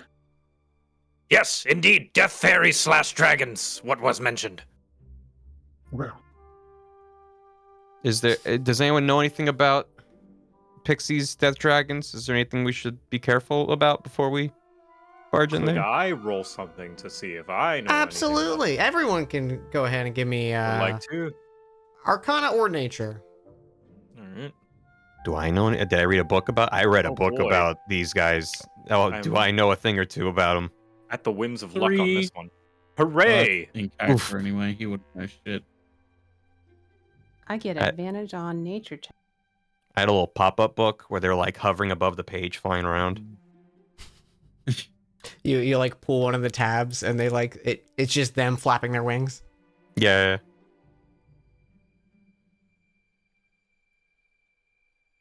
2 equally shitty nature roll. Okay. So the general lot of you, know basically what you would know, even not knowing anything about D&D, about a pixie. They're small. They fly. They're usually mischievous in some way. Usually use magic and stuff. As for Hobson and Trilby, the two of you know they are very adept spellcasters. They like to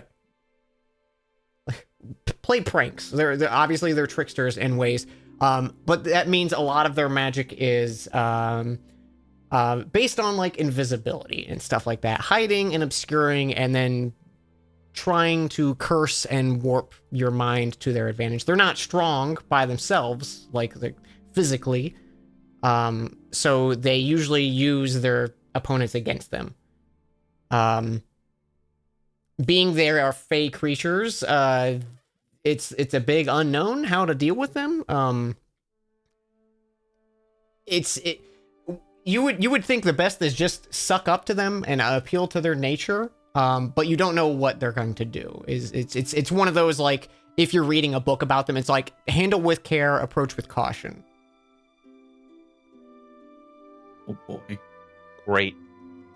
And Trilby, with that high of a roll, you would know spells against them seem to be less effective. Like they're really good at resisting spells and magic in general. Got that high diff. Yeah. Okay. Try to hit them. Can they be reasoned with? I mean, you can talk to them. They're intelligent creatures. But you can. I mean, Hobson, you can. Dealing with Valse, who is like stuck with you, like you can imagine dealing with a different fey creature who's not stuck to you, is maybe not the easiest thing in the book.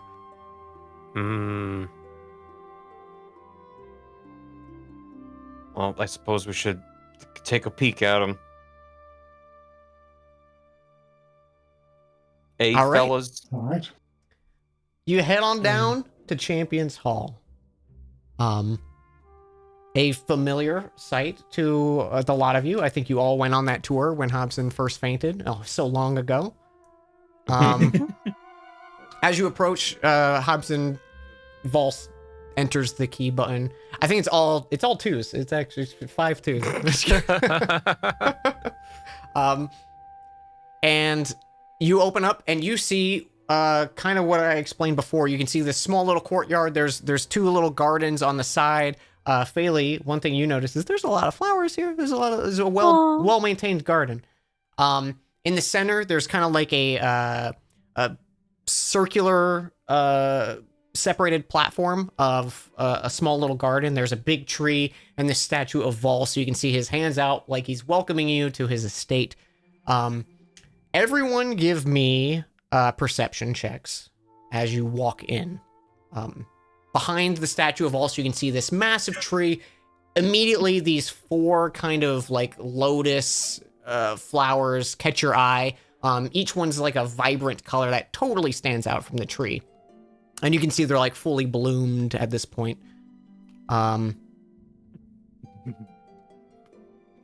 Hornthal got like some dust in his eyes. Yeah. The site's just so beautiful. Gelnick, Faylee, and Coil, as you look out here, Gelnick, you only get the faint vision of like that kind of distortion of reality. It's not like nothing's jumping out at you. It's almost like there's a little bit of chromatic aberration happening, like around the statue. And Faylee and Coil specifically, you can see it's almost like a small little dome, like 10 foot in diameter, centered around the statue that has this like otherworldly presence. You don't see anything like changing. It's not like you're in a different world or anything. It's just like the barrier between dimensions and realities is disturbed in some way.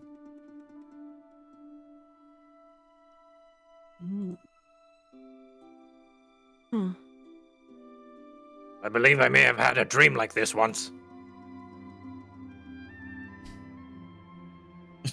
Are we out of our depth? Should we call for support?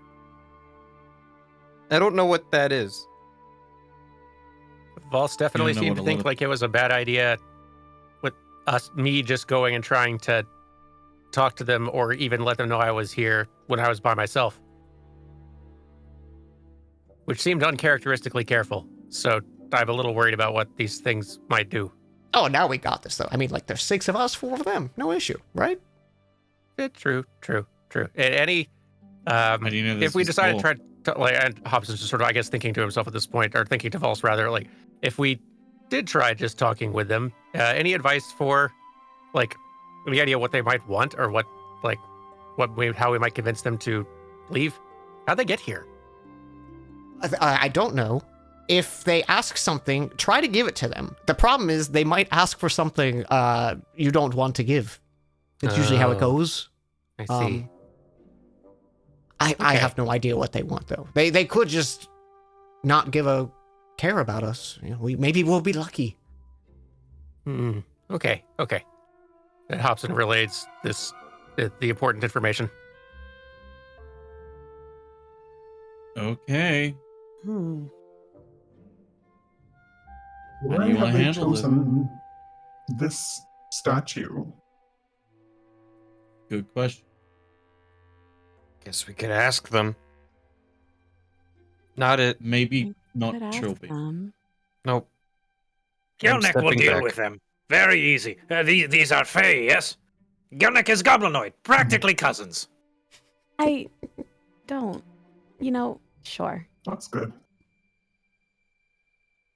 Go, double leader, go. So yeah, Gelnek is gonna take a few steps forward and greet them. Hello, Fey folk. I am Goblinoid. Perhaps twice removed distant relatives, similar to humans and apes.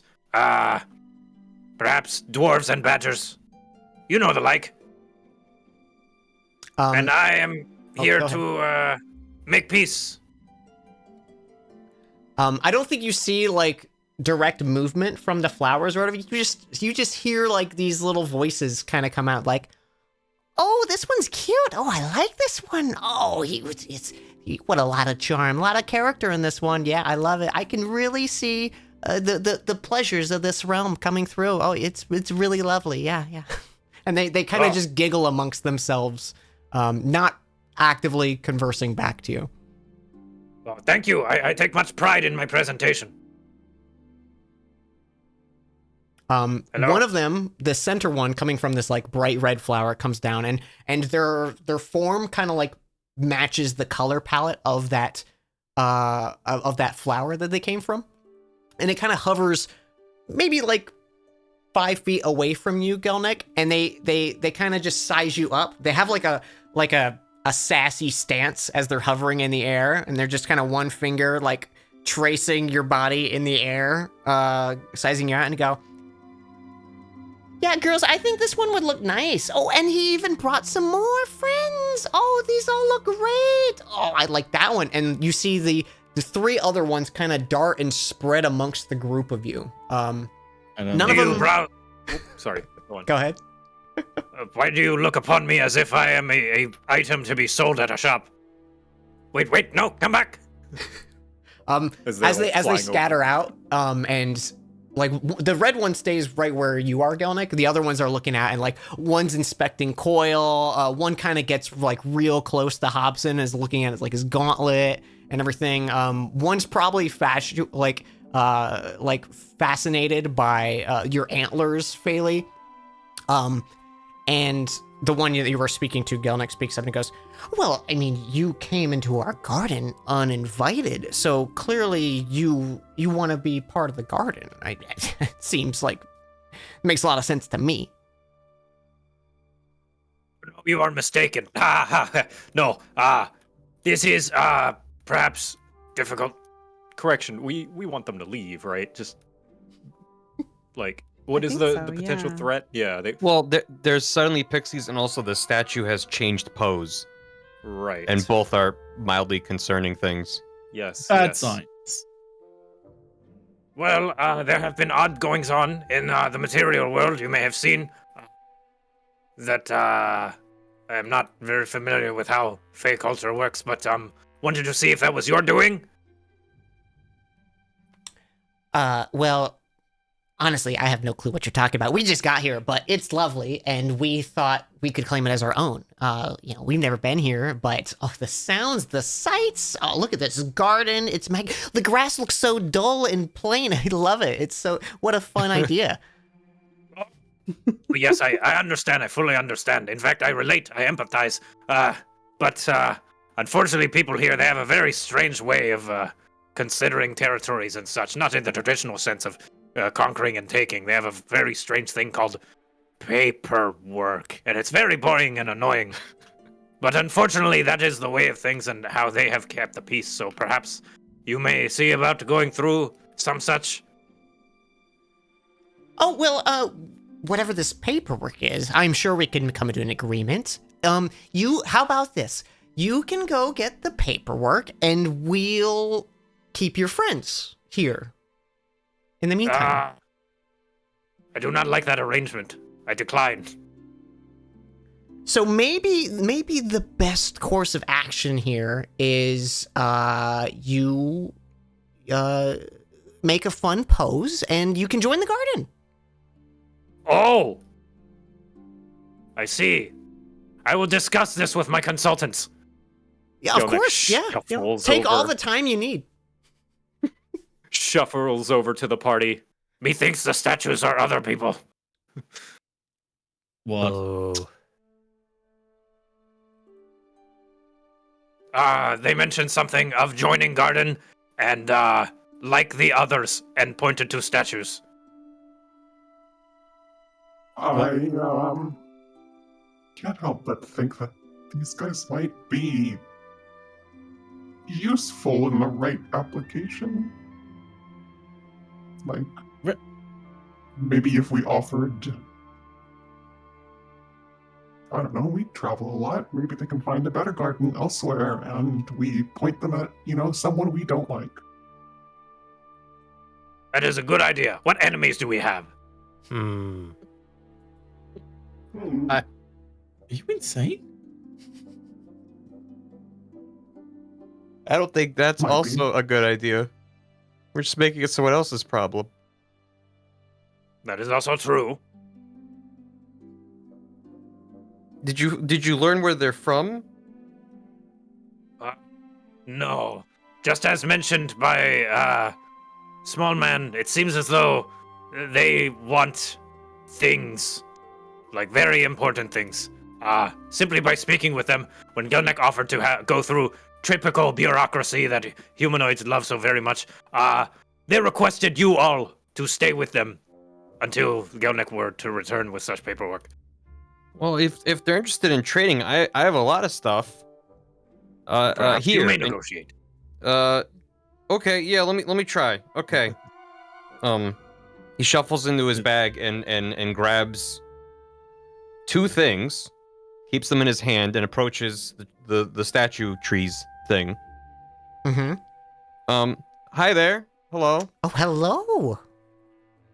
So as our wonderful double leader who just spoke to you discussed, there's some interest in you guys moving elsewhere.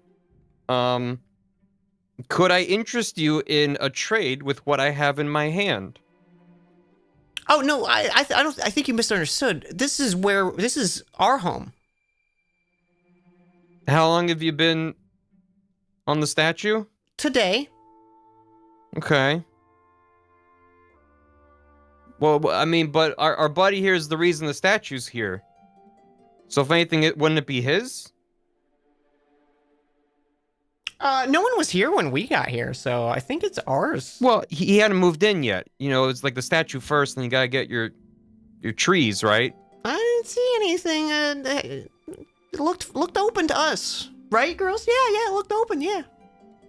Well, I would like to again offer the things that I have in my hand could be yours if you move to a different statue. What are you holding now? Well, wouldn't you like to know? Oh, sorry. That was Dan asking. Oh, I'll ask as them. What do you got? Wouldn't you like to know? Yeah, That's part of that's the why trade. I'm asking. Okay. Okay, hold on. I have two things. He puts them behind his back, and then he has two fists open. Sorry, the two fists closed. One object in each fist. Trilby doesn't know what he's doing, but he thinks that this is gonna work. And you're just holding both fists out? Yeah, just holding both fists out.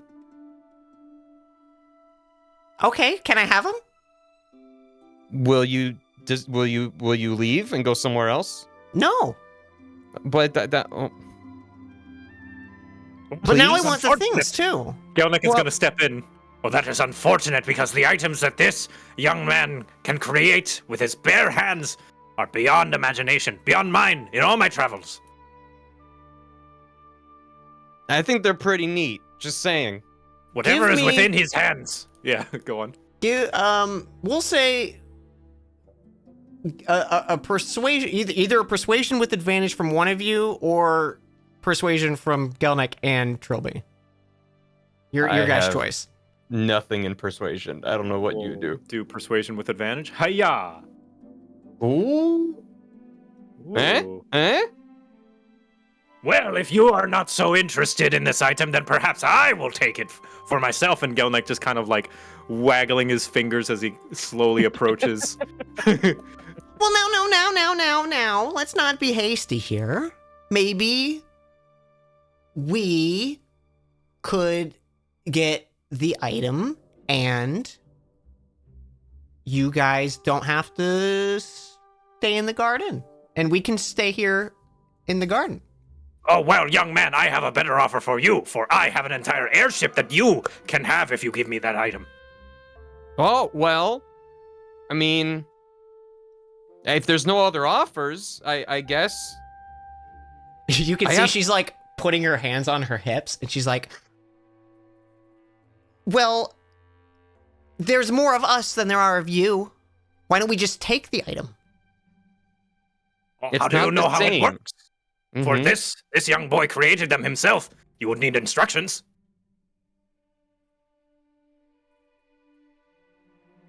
This is good. Give me another give me another persuasion with advantage. Hiya! 16. Ooh. You can see she's like she's ready to start shit, but she's holding off. She's interested. So what do you want? I have offered this boy an airship, a large piece of property, see, for he, unlike you, is grounded, unable to fly around, but also it is a piece of land, property, of which he can decorate and make beautiful, like your little garden here, but all on his own with his very fanciful inventions. And, Not and like you all- have anything that can compete with that, obviously. And all that for just one of the two things in my hands. But maybe I could give you two of them for more stuff. Like finding a different place for your trees. I don't know. We like this place a lot. But I have You two can see like fists. the four kind of huddle back up and they start whispering. They're like, "Oh, this guy kind of got a good point. I do want the item. I don't know." Why don't you just kill them? Double eater, Why- you strike a good bargain for just one of the two cool things I have in my hands. Yes, and your offer about giving me the other thing if I move elsewhere as well. Oh, that is That's an very tempting. exclusive offer for our fine friends over in the trees. But Oh, But we could that is, we could strike a different. Listen, if you're willing to negotiate, I just might. That second offer is also very tempting to me, of which I would very much want. so if I give you two things, you'll move somewhere else. Yes, indeed, I will go as far out away from civilization as need be. Reminds me of home. Can I come with? Ah, no, unfortunately. I will go alone, by myself, Just gesturing over to the Fae. and not bother anyone ever. I don't know. I tell you what, we'll make one final deal. You give us the item, and we get to keep our garden. Well, Double Leader, I think we have a deal. Let's just go back over here and we can work on the paperwork. Very well, of No, course, yes. no! She like starts stomping her foot. She's like, I want the item! Get the item! And as she does, I think she snaps her fingers. And let's roll initiative. Actually, you know what we'll do? We'll roll initiative after we come back from a quick little Yeah, let's have a bathroom little break. break. Because I gotta pee so bad. Okay. Yeah. That Goes almost to- worked though. Good job, guys. Yeah. Oh my god. I was like, how are they gonna approach this? I thought for sure Trilby was going to say yes when she was like, "I get the item and we stay," and I'm like, "Oh Jesus Christ!" They're gonna have to scold Trilby for not knowing how to negotiate. Well, Trilby now thinks that Gelnick's actually going to give him an airship. Little does he Bailey- know it's the airship we already live on. Right. Bailey has just been watching this with like her head in her hand, just like rubbing her temple. I want you to know, I was waiting for things to start to dip to where I would be like, hang on, what if I just grab a piece of paper while they're talking and pretend to write up a deed to the garden and then try to... Ah, yes. This is that bureaucracy they were talking about. All right. I love it. All right, we'll be back in 5 minutes, chat. Go use bathroom, get drinks, and whatnot. And I'll mute the call so you guys can chat. Yeah. You're back.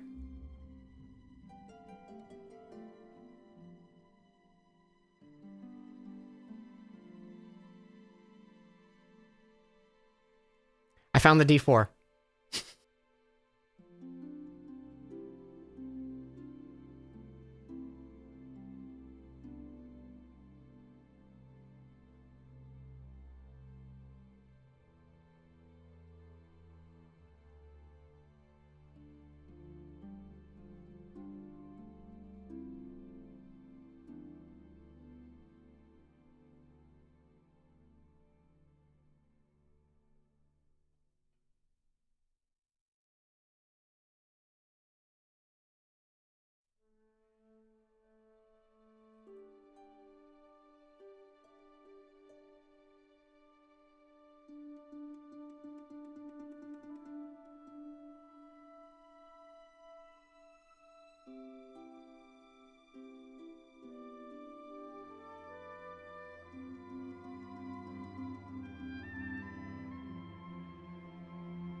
Yeah, that was I stepped on the D4 immediately after getting out of my chair.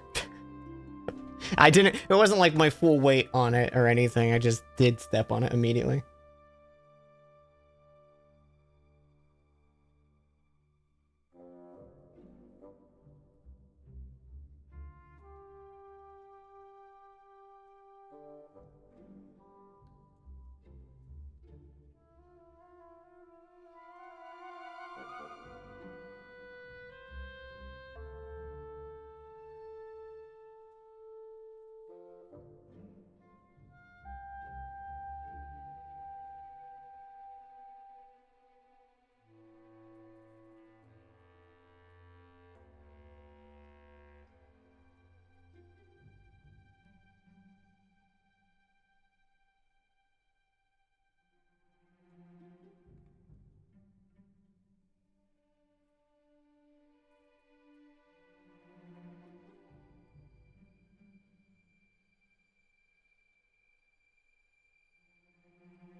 I needed to get water. I didn't get water.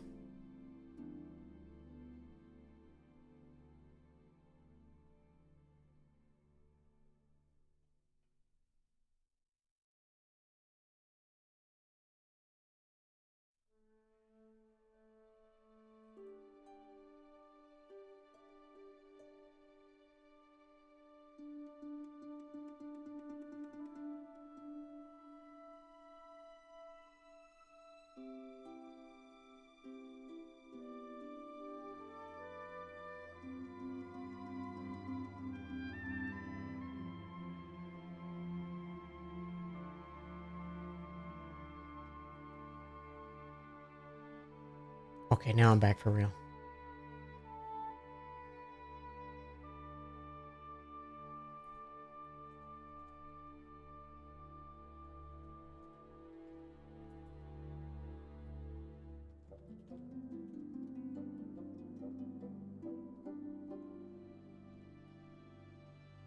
Hello. and the fairy. Hi. Hi. Boy. I'm looking at Jax's art and I'm yelling about it. Oh, I'm so excited to look.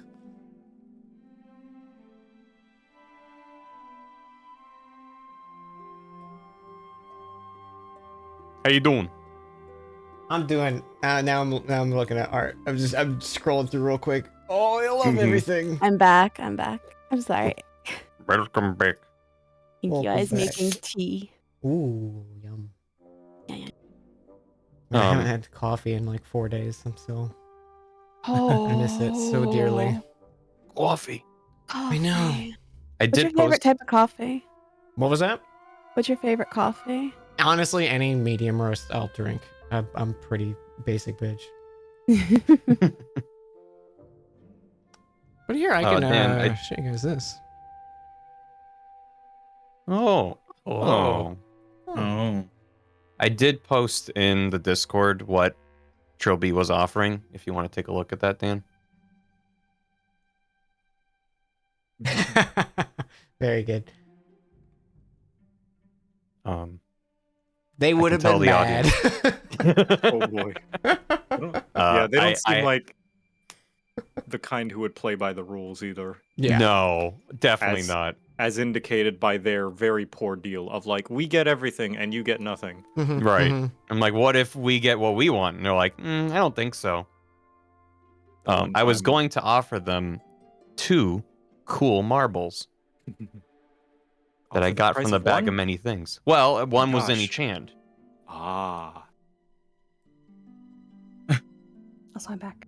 the Welcome one back. time dealing with demons might have been better. They actually follow up. Well, I guess maybe follow up on their end of the deal isn't necessarily the right words. More like monkey's paw. They're binded by it. Yeah. Yeah. They You just monkey's gotta know the paw fine their end of print. the deal. Yeah, exactly. They would kill us with those marbles later. Absolutely.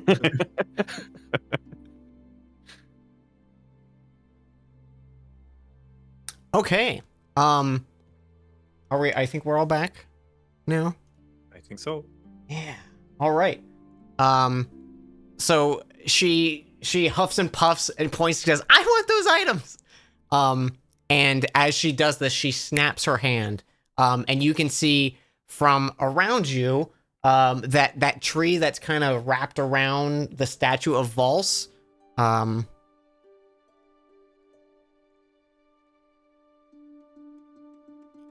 It starts to move around, and you can see 2 of the statues at the front gate kind of like pull their roots out of the ground.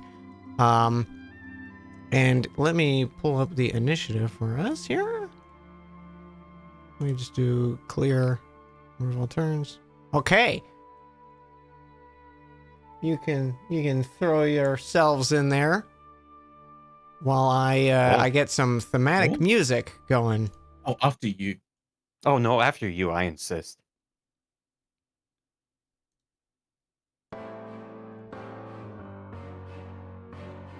Very good. Dan. Hey, this is all- Mhm. That is one of my favorites. Mm.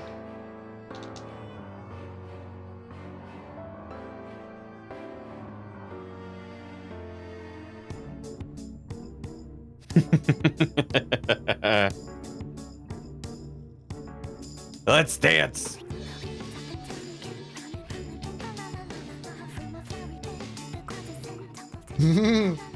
All right. Are we all in there? 1, 2, 3, 4, 5, 6. Yeah. All right. Descending. Top of the round, Hobson. Also, you guys can move yourselves in this moment wherever you think you might have been while that conversation was happening. But Hobson, you see the roots pull up, and these fairies, like, the aura around them just becomes, like, menacing. Like, the happy-go-lucky, whimsical kind of nature of them shifts to this, like,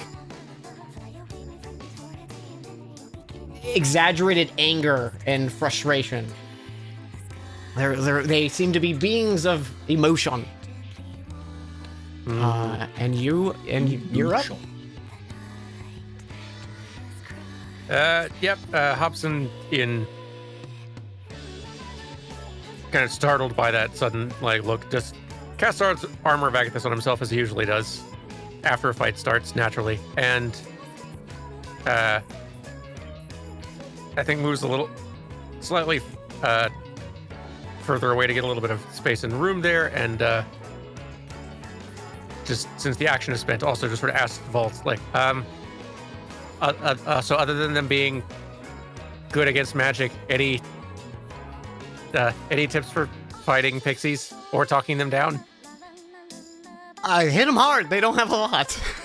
Okay. And then, that's his turn. Okay.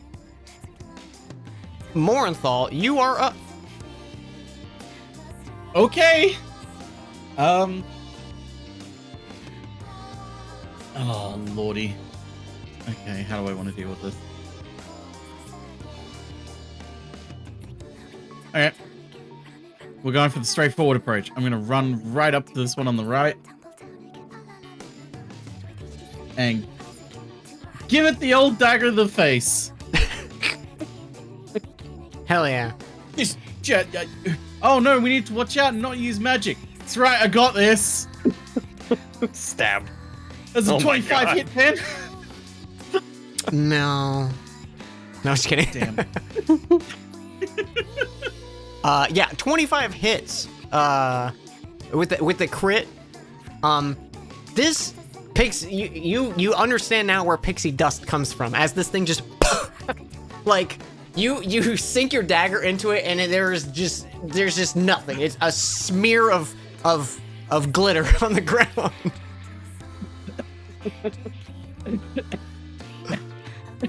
Go on. It smells lovely. Like it's like, ooh, it's like lavender and night jasmine and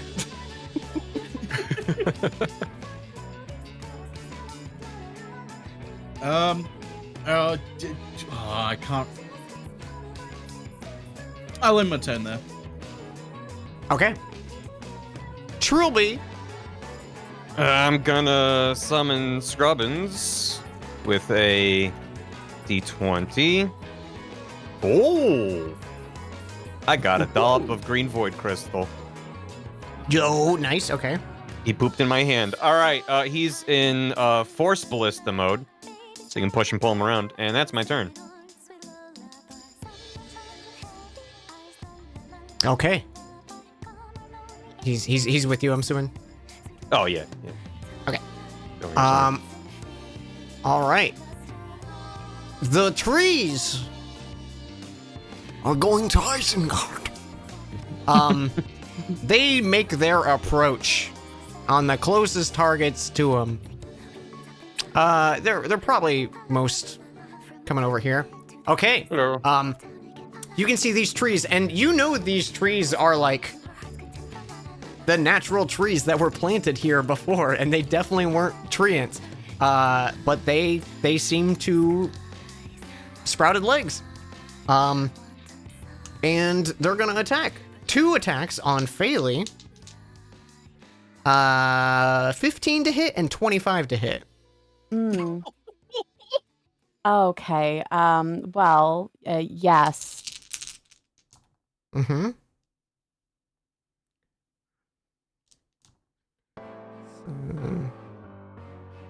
8. 15. 12. 26 points of bludgeoning damage with both attacks as both of these just massive tree trunks just boom boom hit you twice Cool, and thanks. deal that. The second one on Hobson, natural 20 and a 13 to hit. Wow. Well, the 13 doesn't hit. I don't think I can do anything about the natural 20 though. Yeah, that's gonna suck. That's gonna suck real bad. It's gonna suck for Thank you. God for the armor.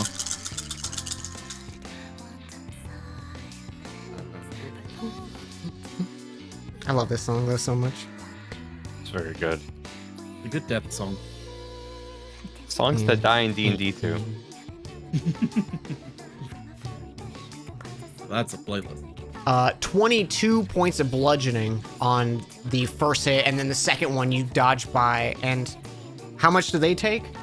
20. 20 cold, right? Yep. Nice. Nice. It just blasts into it, and you can see these like icicle shards sticking out of its like arms where it just slammed into you. And this Take that. Ow.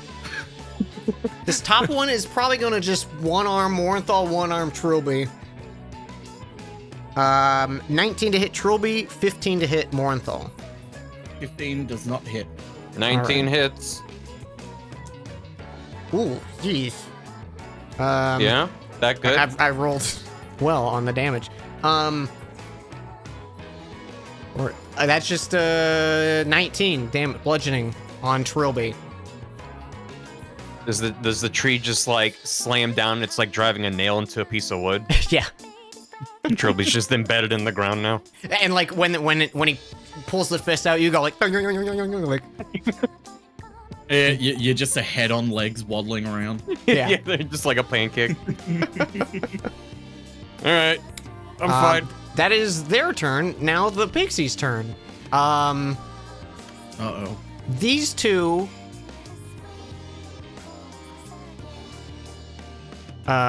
disappear.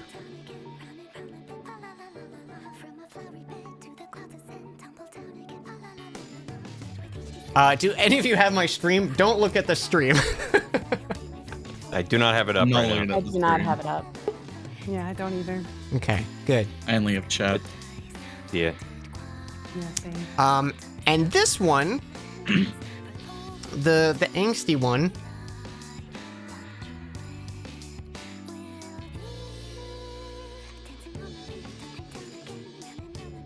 they go, they point their hand out at you, Trilby, and they go, if you won't give it, well, you don't even know what you're gonna do anymore. And they're gonna cast confusion on you. I need you to make a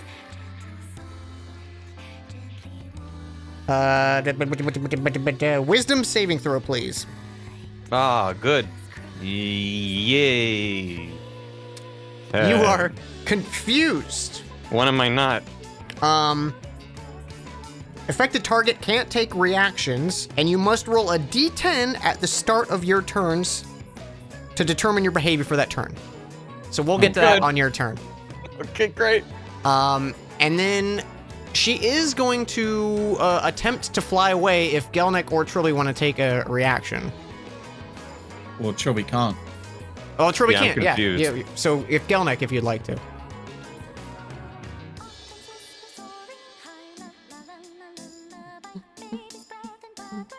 I think your mic's muted, by the way, Joe.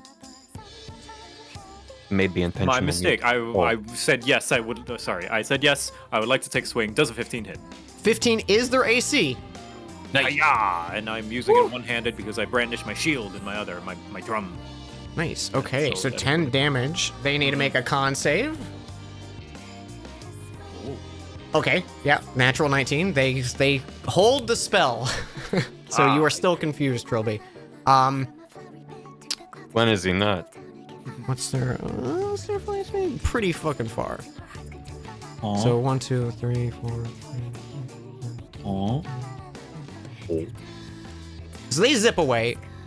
Phaley, it is your turn. You got a tree all up in your biz. Yeah, I'm gonna healing word myself. Actually, I'm gonna cure wounds. I'm not dying again. Okay. A nice cooling hand. You notice the kind of like starlight glitter magic that you've come to, or it was just like the pure starlight that you had. You notice now in there's like flecks of red, like sparks, like some of the stars are red. Actually, like, she seems genuinely taken aback by that, not really knowing what to have expected. That's it. That ends my turn. Okay. No movement or anything? No, I think where she is. All right. Coil. I'll scoot over here. And we're gonna rage. We're gonna hit it with the great spear. I'm gonna go chopping the tree. 22, yes. Lumberjack You could coil. auto-roll anyways. And I get an extra. Yeah, it's An 18 also hits. 18 hit. Nice. Chunky damage. You hack into this thing and you're making quick work of it. It's still a big fucking tree. But it's taking it. Sounds good. That's it for him. All right. Gilnick. You mentioned one of them went invisible. So you saw two of them like kind of just spin in place and they both like disappeared. Well, lucky for me, thanks to being, I think this is a bard feature, either a bard feature or paladin, but I am going to spend my turn, or at least my action, using counter charm. Ayah! Until the end of my next turn, I and friendly creatures within 30 feet. Wait, no, not counter charm. I did not want to use that. Sorry, divine Okay. sense. Sorry, divine sense. That's the one from paladin. It's basically I detect good and evil, which includes, wait. What? It's not Fey? Oh, this is different from the spell. Never mind. Oh, I'm gonna interesting. use. Okay. Yeah, this is different from the spell. Never mind. My mistake. I'm gonna use counter charm, and I'm going to basically bang on my drum and do the equivalent of DDD's final smash in Brawl, also known as the Big Gay Dance, and just like boom baka boom baka boom boom boom, and just bang on his drum to try and assist his allies. And I don't know if you can see that aura around Gelnick in 30 feet. Everybody else? No? Oh, darn. New. I can, which is weird. It's I think it's Is there a because way you're to, the like, DM. You should be able to select it? select, and then in the cogwheel, there should be like a little check mark to like go. If you select Gelnick's token and then the cogwheel. yeah. How do I show all players? Let me open up my Player little- permission C? Can you guys see that now? T. Oh, I can see it. Yep. There we go. So everyone within that area has advantage on being charmed or frightened, which might happen considering their fate. Just wanted to take a precaution. Just maybe. Just me. Thanks, double leader. You're welcome. Bang, bang, bang, bang, bang. And Trilby was talking to that- Scrubbins when he said that. And he is going to continue banging and use his bonus action to give Trilby a bardic inspiration as well. Nice. Oh, Uh-oh. You are inspired. Hobson, it is your turn. Back to the top. Okay.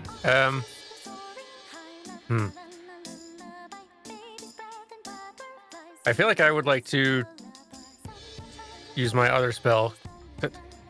Okay, so I want to go ahead and summon Volse out here. But the form I want him to take kind of depends on, like, and maybe this is too metagamey, so I don't know. Like, psychic damage as a thing, does that kind of fall within the purview of the kind of damage that like magically that Fae would be pretty well resistant to, or that a tree would also be resistant to? I'll say because of Vals's nature being a Fae creature and they're very familiar with the realm, you don't think the trees or the pixies are resistant to psychic, so it would deal normal damage to them. You know, this is not like tactically, this is not the right choice of forms to take because I can literally turn Vals into a pixie. I'm having Vals come out as a pixie, like Vals, reason with him, or cast something. I don't care. And yeah, summons Vals out here on the field. Donkus. Okay, let's. There he is. Controlled by Dan. There you go. Can you move him? Brad, I can. Yes. All right. There's that dingle dangle. There he is. So yeah, I get him out onto the field, and I don't move away from the tree. Okay. His turn goes immediately after yours, right? I think so. So Yeah, he can. If I remember right, yeah, that's what I went. Can he see or interact? I'm assuming if they're invisible still, then yeah, he won't be able to either, even as a Yeah. pixie. So okay. Unless Pixie has seems to, I don't think they do. Okay. Then No. he will. You know, I'll have him go ahead and take a shot at the one that everyone else is like in immediate proximity to. All right. Go ahead Big and tree. take yeah. So let's see. The attack with the psychic ray from the pixie is spell attack modifier to hit. So okay. So 1d20 plus 5. 20 to wait. Yeah, 20 to hit. Yeah, 20 hits the tree. Yes. Fantastic. And the damage on that is 1d8 plus 3 plus 4. Let's see. 1d8. I need to add these as like quick little hotkeys I can do on my sheet. That'd be a lot faster. 9 damage. 9 damage to the big tree. Yes. Okay, I think that's my turn. Okay. Yeah, your hit resonates, and you can see like a brief like. You're not sure if there is like a brain or anything, but they're being affected in their mind in some way. You've given the trees thoughts, and it's having to deal with that. They're like, I love sun, and that's it. Morinthal, you are up. Oh my god. That got me good. God damn it. Thank you for laughing at my dumb joke.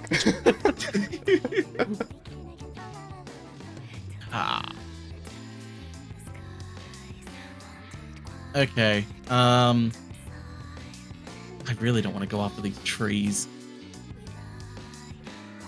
Okay. I'm gonna try and move away from the tree. Fuck it. It can swing at me. If it wants. Tree, yeah, he's gonna take a swing. Oh, you know, he doesn't have to.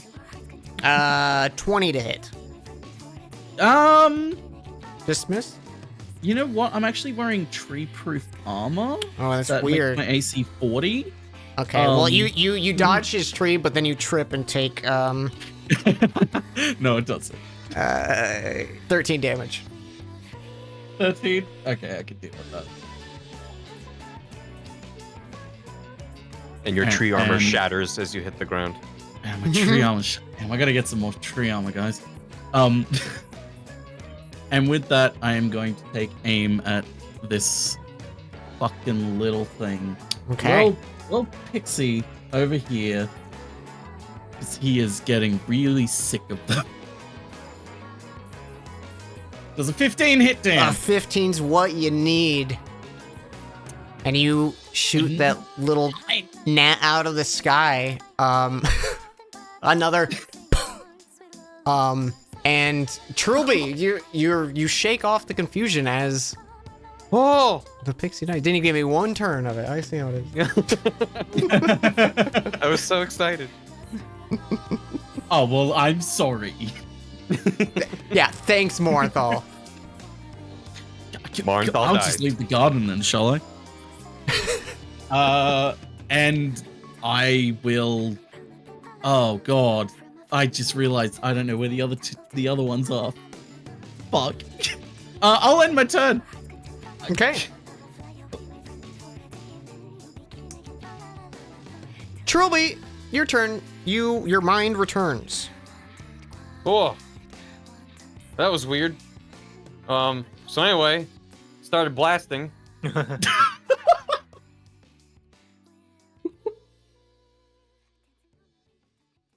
I also need. So wherever, so with Scorching Ray, if you're shooting these from you or Scrubbins right now, ranged, they'll be isn't at it? disadvantage. Yeah. I slip as I'm about to fire it, and I launch it over to this one. It'll still be in disadvantage. Oh. Yeah, you have a. It's because you're being threatened by something right next to you. Okay, then I blast the one in front of me, and it's intentional. At So disadvantage. basically, it's roll 6 times, or 5 more times. Oh, because it's per damage. So Scorching Ray is 3 rays, and you roll independently for them. So each one will have disadvantage. So it'll be 6 rolls total. So let me just do one more roll, and then I'll just click disadvantage for it. Yeah, that's perfect. Where the hell is it? Scorching Ray, yeah. Okay, 12. so the first one goes wide. Okay. Disadvantage, Scorching Ray, yeah. That one That's hits. And then one more. Did you really roll 3 ones? Fucking for hell! I really incredible. did roll. Oh no, it's a 2d6 for the damage? that? Is it 2? Okay, I wasn't sure if it was 2 or 3. I was Yeah, just but like a 3 on the Scorching Ray. Yeah, is I know. incredible. But I also have, because I'm of course using Bardic my. Inspiration. Oh, I wasn't thinking about Bardic Inspiration. I was gonna say I'm also using Arcane Firearm, so I can add onto one of the damage rolls. Since I am a Valor Bard, you may also add your Bardic Inspiration to the damage roll as well. Yeah. Oh, okay, so 5. Oh, do I want to use it? They are about to go. Yeah. Is that a D20 for Bardic Inspiration? No. It Oh, is what a, is it? I wish. Yeah. It is Oh D8. my D8. God! Okay. a D8. Could you imagine? Yeah. Another one. Another 4. Nice. Okay, so that's 9, 18, 21 fire damage? Because the first one missed, right? Right, first one missed. Yeah. So you hit this tree and fire good on tree.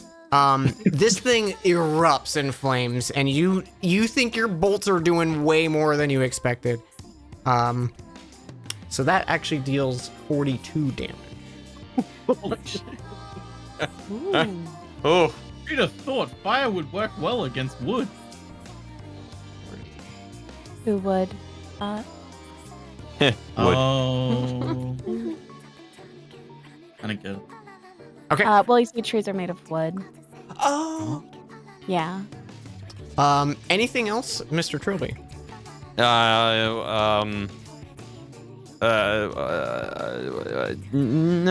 No. Yeah, that's it. You do know it already took its reaction. Mm-hmm. So if you want to run away, you don't have to you don't have to use that to your advantage. Just letting you know. Well, I it's more so I'm sacrifice. like, I don't know if Scrubbins could do anything right now because it's a bonus action. But if I knew where other fairies were, he could try to do shit with them. But yeah, no, I'm good. I'm just gonna hang out here. All right. It's their turn. Oh. So one of the things it hit started healing itself, and the other one just started hacking at it. So these are 2 attacks on Coil. 19 to hit and 23 to hit. both hit. Both hit. Ouch. 13 damage on the first, so 6. All right. Oh, jeez. Wow. 22 on the second, reduced to 11. Reduced to 11. Okay. This one, Got it. you are still just up in its grill, Hobson. It's gonna continue swinging at you. 18 to hit and 29 to hit. Good God, 29. Yeah, no, those both definitely hit. Okay. The pinpoint accuracy these trees have.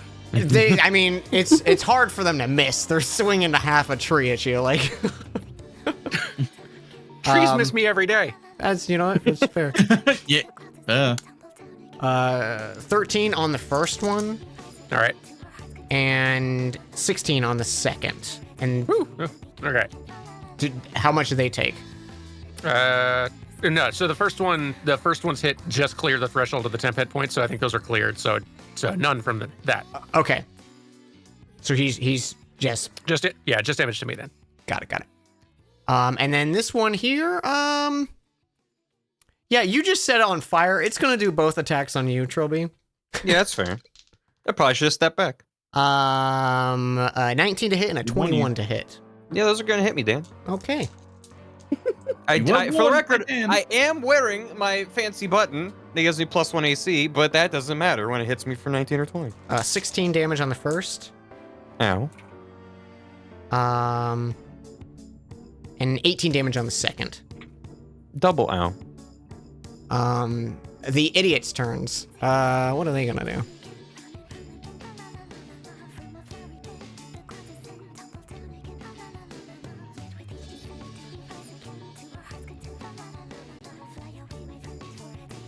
All right. I know exactly what they're gonna do. Uh-oh. Does 24 hit you, Morenthal? You know what? I'm actually also wearing anti-Fey armor. Okay, but you say I didn't equip it, so yeah, it does it. you take 11 damage as this little, like, you just feel a puncture in your side, and you can see this tiny little bolt, like an arrow bolt, just sticking in your side. And as you inspect it, on your other side, you take 7 damage as another one hits the other side, like both in your ribs, just like opposite sides of your body. It's just Ace Ventura Pet Detective. It really is. Or- But or they're what really nature tiny calls. spears. Yeah. Ah! That is their turn. Back to Phaley. Cool. Let me see where I am. I am going to cast Healing Word on Trilby. Hey, thanks. It's only 8. Thank you. I was almost at single digits HP, so thank you. Whoa. Oh boy. Yeah. Oh, boy. Tree mad. Albeit, I'm just not getting gonna move. Punched by a on fire tree and standing there going, I should probably step back. Actually- Just like, hey, do you want to move away from the tree with no consequences? No, I want to stand in front of this tree. that I just thought it was picked gonna just crumble in the dust because I blasted it on fire, but it's still mad. I always It's a forget if big I'm tree. allowed to wild It's a shape big- in addition, or if I have to wait a turn for that. Yeah, so wild shape is an action, so yeah, you can wild shape. And Okay, I'd like to- Healing Word's bonus. Chalice. Yeah. Okay. Which I did after, so I won't get it this time. But next Do, time. do you want to say you did it before? I sure do. Okay. So I allow. So you go Chalice. You notice everyone looking at Phaley, and Phaley, you can notice this as well. When you have that like starlit body when you go into your starry form, now like kind of mimicking the magic you're throwing out, the stars are red dots Oh. in a night sky that's like this form that you're moving in. Oh, I love that. So you get an additional heal, I think, either for you or someone else. That'll be also a trophy. Okay. Sure, we get some 9. extra heal juice. Thank you. I'm back, baby. No consequences. I didn't learn anything from that. So anyway, I started blasting.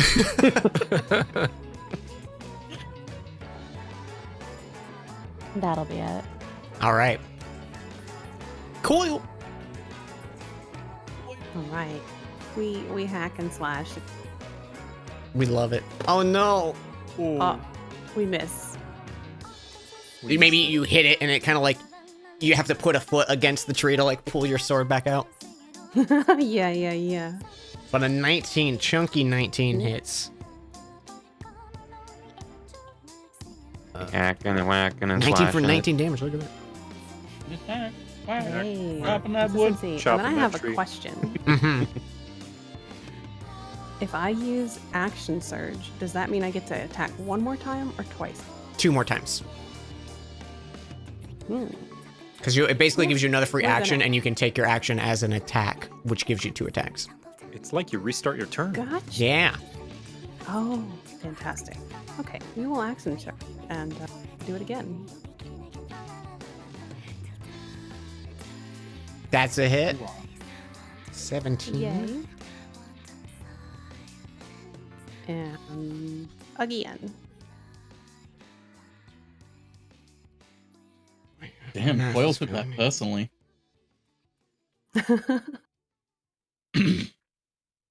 And then another 12 on top of that.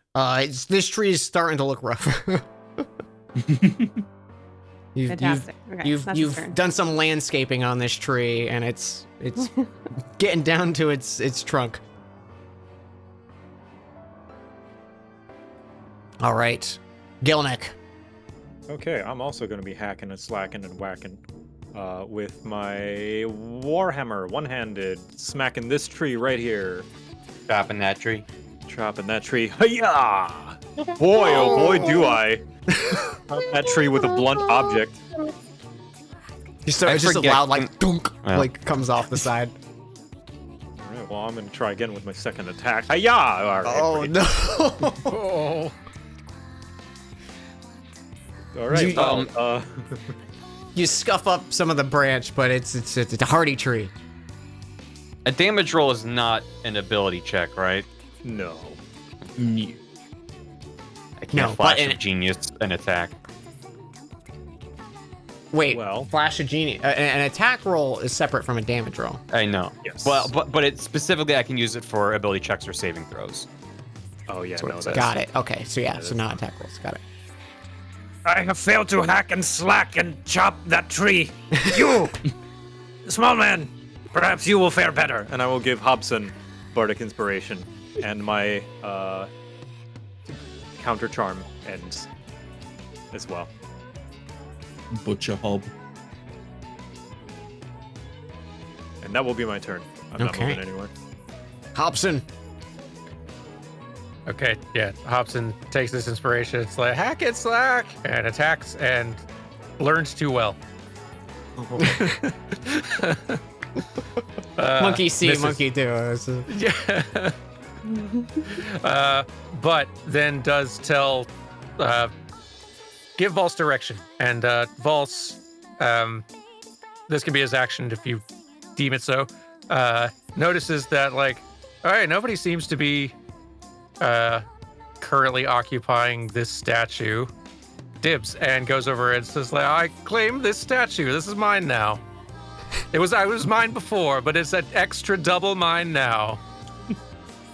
You like fairy flutter on top of your False's own head, and he proclaims this. I can say that's your free action and movement. Like you can still take an action with him if you wish, or you could say that's what he does. Does that actually, like, does that get a reaction? Does that, like, stop? I don't expect him to honor this like technical claiming, but does that, like, cause any do they care whatsoever that they're the thing that that their new home that they claimed has now been usurped by a fellow pixie. Give me a, let's say a performance check with Vols's stats. Okay. So I think it'll just be like plus charisma, whatever his is. I think so. Okay. Then what is his charisma? Hang on. It's gotta be sky high, am I right? I would hope. No.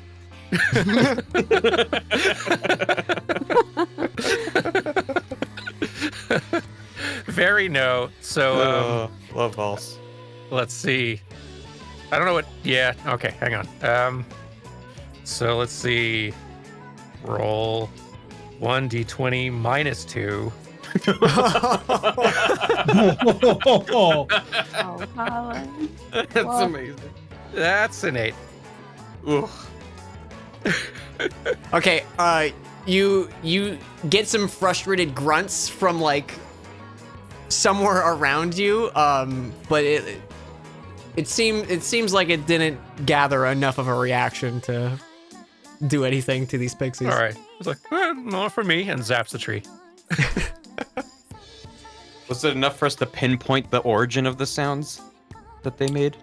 I'll give a perception check with disadvantage if people want to try. I absolutely am trying. Oh, Thank you for giving me time to type in his attack. Nope.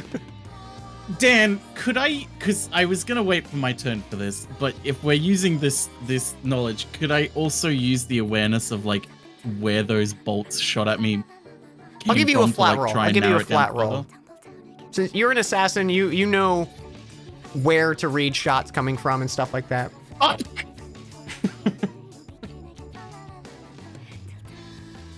It's very hard. You know they're somewhere to the north and the east of you, but that's about it. some. So they're like in this general area. Yeah, Kinda. somewhere Well, like like so yeah, so around- he So, like, so over Morenthal, here. I imagine, is like facing like this direction, and he got shot on his left and right side. Gotcha. All right. Does a 17 hit this tree? 17 hits the tree. Fantastic. 11 damage to the tree. Excellent. Tree's starting to hurt. I mean, it's still screaming on fire, but it's starting to also hurt. Mm-hmm. Anything else for Hobson and Vols? That's our turn. All right, Morenthal. Well, I was going to ask if I could try and pinpoint where they are, but we know that's fucking failed. Yeah, it's a big question mark. It's a big old question mark in it. Fuck. Okay. Is he pissed off enough that he would just shoot at nothing? I think he is, actually. Oh, God. If you do, ping where you aim. Yeah.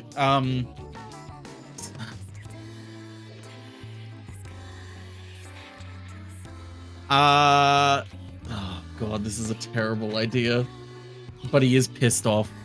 Okay, north and easterly somewhere, so I'm gonna go like maybe here. Okay. And well, I guess I'll just fucking does it hit anything, or does it hit that spot very, very well? Doom, it hits the side of the Champions Hall, just where you aimed. Not the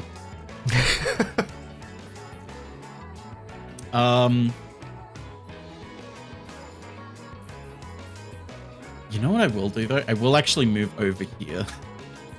Okay. I'm gonna. We're doing some echolocating. Just gonna keep getting shot. Yeah. Actually, it's in saying that I will, whilst moving out, I'm gonna be cautious, and I'm gonna drink my potion of healing that I have, because that would be a very smart idea, wouldn't it? How? Oh God, I thought I wrote it down, but I guess I didn't. It's 2d4 plus 2, isn't it? Just the north. Yeah. 2d4 Yeah. plus 4, I think, is something like that. I want to say. Yeah, I'm gonna say that. Fuck it. I don't remember if that's accurate, but it is now. And it is now. Whoa! 12. The best you could have done. That's Good a pretty rolls. good fucking roll. Can't wait for that to disappear. Yeah, well, not satisfied, but grumbling. I'm gonna end my turn. This Okay. is a terrible idea. Trilby, you got an angry tree on fire in front of you. Yeah, I sure do. You never even guess what I'm about to do. I'm gonna blast it again. Okay. I can't survive another round of it beating me up. So even if it's weak, I hope some of these hit. Yeah. Okay, first 13 one to goes hit. wide. Yeah. Shot my shoe. Mm-hmm. And yeah, 13 Oh, again. it goes wide. You know what I realized as well, Barry? What's up? You could have moved away last turn so you wouldn't be doing it with disadvantage this time. Wouldn't have had a reaction last turn though? No. Well, I mean the time when you could have moved away. Well, sure. I thought setting on fire was gonna be really good, and it was. It just wasn't It was enough. really good. It was really good. It was really good. Thank you. I'm gonna die now. All right. So I think it's like chaos of like just flailing wildly. You're trying to get a shot, but it's disturbing your space too much, and it's hard to get a shot. Yeah. Unfortunately. They're gonna go. This one, one on Phaley, one on Coil. A 14 to hit Phaley? Yeah. What? Yes? I thought I have 12, right, with my medium armor? Well, No, your thought medium 12 was armor should give you without. 14 plus your dex. Okay, I don't know why my armor class on my sheet says 11, but Yeah. It should be a 14 plus your dex now. Yeah. so 15. So it's a miss.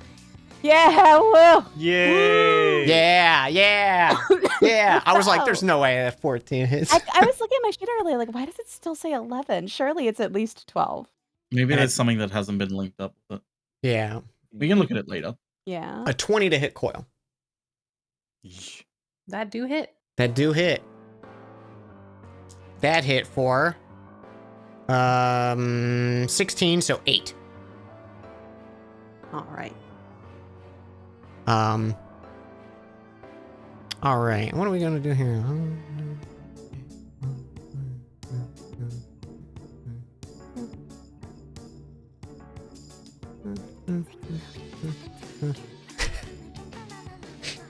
Vorenthal. Oh god, here we go. Circling around, you catch just the briefest movement of wind, and you can hear a faint tinkling, like a little bell, not piss. Thank you for the clarification. Yeah. I was really worried. And I need you to make me a wisdom saving throw, please. It's always a wisdom saving throw, isn't it? Would you say it's a spell that's being used against me? It is. So I have advantage on it then. Okay. You sure do. Not that it's gonna help me, because I know I'm not gonna do well. 17. 17 beats it. You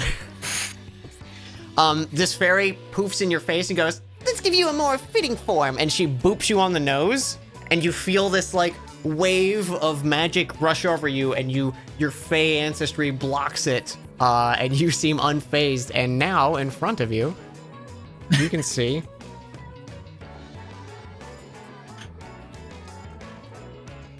Oh, a little pixie. That Mistake. that pixie just fucked up. And then, Coil and Phaley, you hear, in the distance, "Stop ruining our garden!" And Coil, I need you to make a wisdom saving throw. Oh fuck. Oh no. Hold on. I'm just gonna check. Are we still within the bubble from Gelnek, or that was just for the one turn? That was just yeah. for one turn, yeah. Gotcha. I have advantage on dexterity. That's not wisdom. Here we go. You are 13? confused. Wonderful. Your mind swirls, and if we get to your turn, we will see what that means. Fantastic. This is, I believe, where she was. Okay. Boyle's doing Bailey. the dog head tilt. It is your turn.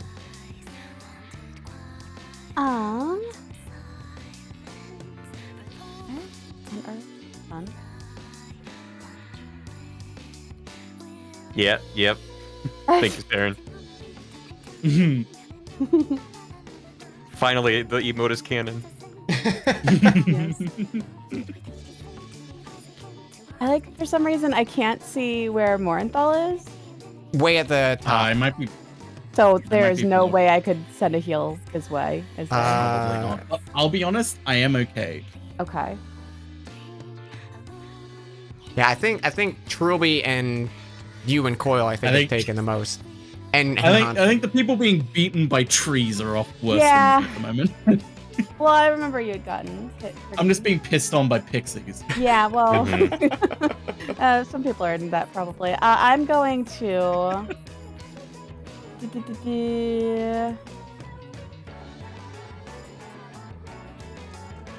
Cure wounds on Coil for 8. And then Chalice myself nice. for 7. Okay. Healing going around. Any movement or anything? Nope. All right. Coil, roll a d10 for me. All right. Here we go. We'll see what Coil does on their turn. Is that good? I don't know. I wanted to be like, You nice. can I move don't and know. act normally. You have your Yeah. normal turn. Fuck yeah. You can you're still kind of like woozy and shaking off this confusion, but you see through clearly in this moment. Okay. All right. Yeah, he's just gonna keep hacking at the tree then. They don't give me one turn, chat. They don't give me one turn of fun. Fine. We give you Well, rope. Coil's still confused, right? It's just that one Goodness. Yeah. this turn. So we'll see. So 15. 15 is just enough with this final chop. Enough of the tree has been sundered where this thing just collapses into a heap of debris, and you gotta put it out front with the trash so people know they can collect it. Gotta chop it into tiny pieces. Yeah. Or he's done that already. And now you can repeat the wisdom saving throw Oh, for okay. confusion. And you also have your movement stuff. 12. You are still Yeah. confused. Oh yeah. We will move to the Aw, Okay. aw, aw. Coil's saying that as he's moving around and attacking stuff. Oh. Huh? Aw. Aw. All right, Gelnek. Okay. While I don't have detect evil and good, but hearing about the Fae like the other day, I did prepare at least protection from evil and good. So maybe that might help with a few things. Who is feeling threatened right now? Who feels in danger? I mean, Trilby's not doing great, but he's okay. He's okay for. I mean, on a scale from 0 to max health, he has 28 health. Well, this won't heal you, but it will protect you, and they might be mad at you considering the bad deal you propose them in their eyes. So, Gelnek is going to cast Protection from Evil and Good on Trilby, and that is going to give you advantage on attack rolls against Fae targets, since they are included in the various different targets. You also can't be charmed, frightened, or possessed by Fae as well. Yeah, so that'll be nice. leader. Gilnek is going to just drum next to you and tell you a story about how the Fae are simply they are more talk than walk, since they don't walk and have wings. In Galnek's experience, they are the lesser of the Fae, and the Goblinoids are the superior of the branched evolutions. And then he's going to, I don't know, cartwheel away. Over here, perhaps. Right here. Nice. Next to Hobson, and he'll give his last bardic inspiration to Trilby as well, just to keep him safe. Okay, well, thank you so much, double leader. Mhm. Also, if you do want to move, you keep in mind, due to me being a Valor Bard, you not only can add it to your damage roll, I'm pretty sure you can also add it to your AC as well as a reaction when you're attacked. What? Yes, you can. What? Here. Oh, Yeah. why on earth? When attack roll is made against Holy the creature, shit. it can use a reaction to roll the Bardic Inspiration die to add the number to its AC. Oh my So god. cool. Yeah. Pretty Valor nice. Bard, best Pretty nice. bard. All Might right. be Anything useful else, here if you Gelnick? wanted to. Yeah, no, I'm good. But yeah, might be useful here if you're trying to get in more optimal range. That sounds good. Hobson, it is your turn.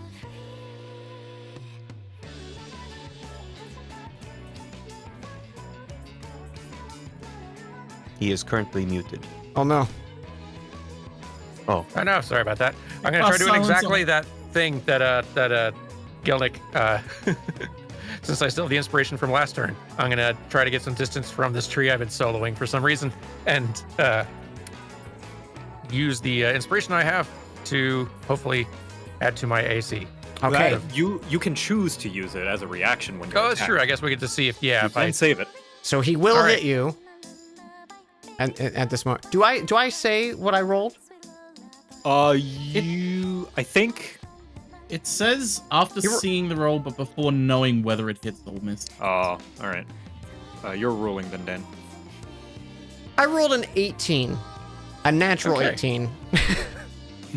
in that case, so with my armor class being 15, so I just try doing just roll a d6 to see what I get add to it. D8. D8. Excellent. That's I'll even save better. you. All right. I'll save you. I'll wow. save you there. I rolled an 18 without modifiers. So there's Yeah. extra modifiers on top to make it higher. And so it's a and tree. these things have been hitting pretty consistently. It's a fair point. All right, I will not bother with the D8.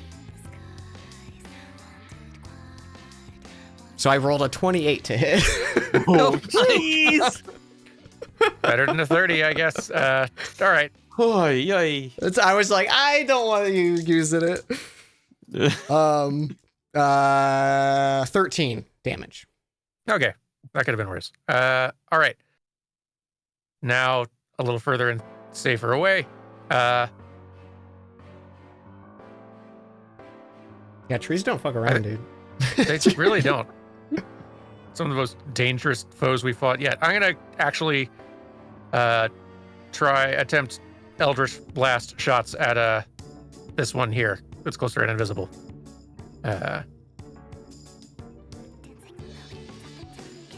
15 to hit. Is that for the pixie? Yes. Okay. 15 is their AC. It does hit. Awesome. Do I roll? I forget. Do I roll once for each of these, or do we go with the one? I always forget. Yeah, I usually roll them separately. Yeah. All right, let's do both then. Okay, and then a 20 to hit with a second. So, And that pixie just explodes. yay! Now one turn of confusion. Well, technically there was. Coil just rolled the best. There could be another turn of confusion. You don't know. Coil, your mind returns to you as Hobson deletes the fairy. Yay. Coil's just covered in glitter and dust now. Mm-hmm. Amazing. Anything else, Uh, Hobson? Or you have Volts. You have Volts. That's it for me. But yeah, Volts does take a just who's I'm sure very much enjoying standing on top of his own head. Takes just a shot at the one here near everybody, and let's see if this thing I set up between turns works. Well, it misses, but it does work. It worked. Volts Pixie Beam. I love it. Yeah, 10s is not a hit, but Now is my turn. That was my turn, though. you get points for the name of the attack. So Thank you. write those down in your copybook. Morenthal, it's your turn. There is a pixie right in your face who looks cocky and mad that their polymorph did not work. Yeah. Well, I have a polymorph of my own. It's called a dagger. Whoops, I didn't mean to have it. Does a 19 hit, Dan? Yeah, 19's gonna hit. For For 10? 10 piercing and 2 radiant. Mm-hmm. Damn. If only I had an offhand dagger to also say hello with. That would be really handy, wouldn't it? But a 14 doesn't hit, does it? Dan? 14 is their AC is 15. So unfortunately it does not hit. The pixie lives. Well then. Looks like confusion's back on the menu, boy. Okay, I end my turn. Okay, Trilby. I am going to try to disengage. Okay. It is going to take an attack. It sure is. I'm gonna It's- just kind of hop it's- over here. I rolled a natural 19, so All right, I'm gonna take that hit. they're rolling good tonight. Oh no. Yeah. Okay, yeah. No, good. 24 damage. I'm alive. That was max damage. I'm barely alive, but I'm alive. I'm gonna blast this guy to pieces. Yeah. There's no disadvantage now. I forgot to uncheck. 14. 14 goes wide. Do you want to count the 23? Because that was Um, effectively the second roll your call. as the second blast. I will allow you to roll this. Do you want it? I mean, but the damage roll is the worst it could possibly be. But Yeah. it is gonna double because it's fire. And at this point, I think I'd rather have guaranteed damage. Okay, so second one hits. Yeah, second one hits, and then here's the third one. 14 again. God damn! What are these rolls? You blast him in, some more fire burns Well, away, and it kind of creeps up his side. Well, there is an extra two Oh, damage. so 4 more. Okay.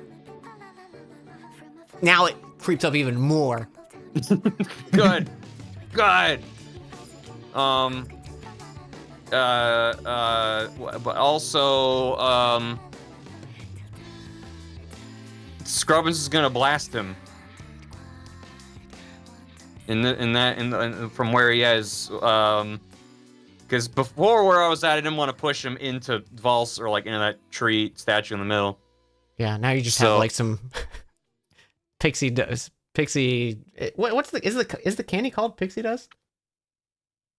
Yeah, I think Pixie so. sticks. Yeah, That's it. Pixie yeah. sticks. Pixie sticks. You just have some Um, like pixie sticks scattered on the concrete.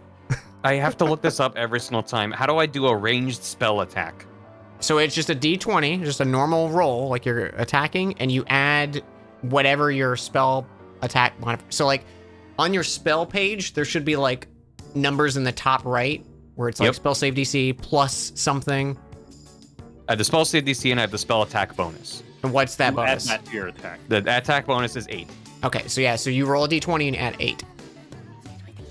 Does a 21 hit the tree? 21 hits the tree. Nice. Okay, it's gonna get pushed back up to 5 feet away and take 2d8 force damage.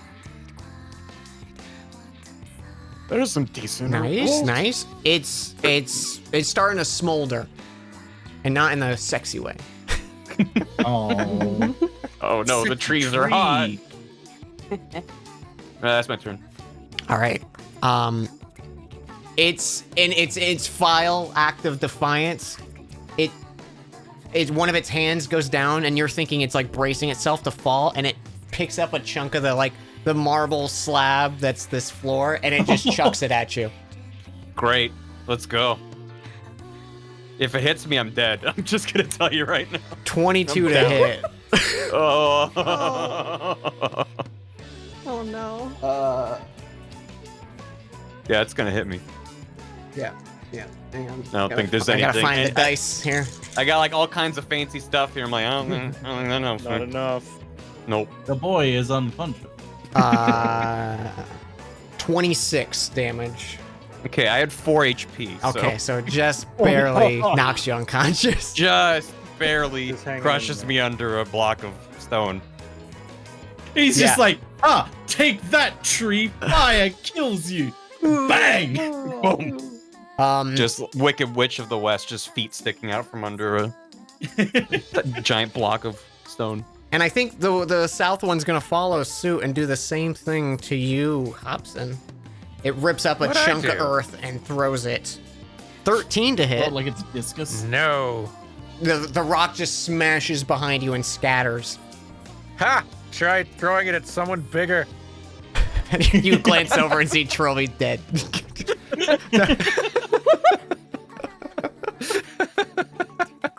Oh my god, you're right. Sure, we just got fucking Kingdom Hearts 2 goofy. He got goofied. Oh, my god. Oh, no. I'd rather be dead than be down. Take me out. I'm throwing away my hit die. All right. What does this want to do to you? Yeah. It's gonna be really pissed, I imagine. Yeah, it is actually.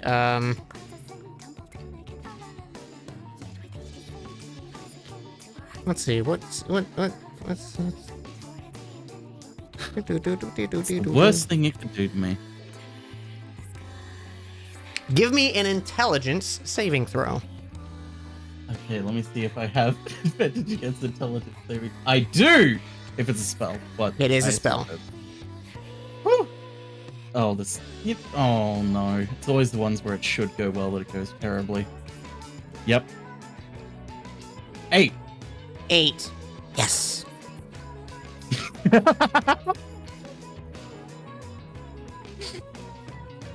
Yeah, Dan.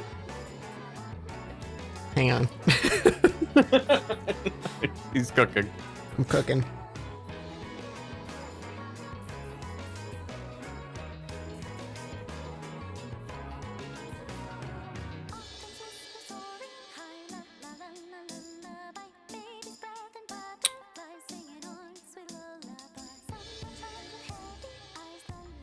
Okay.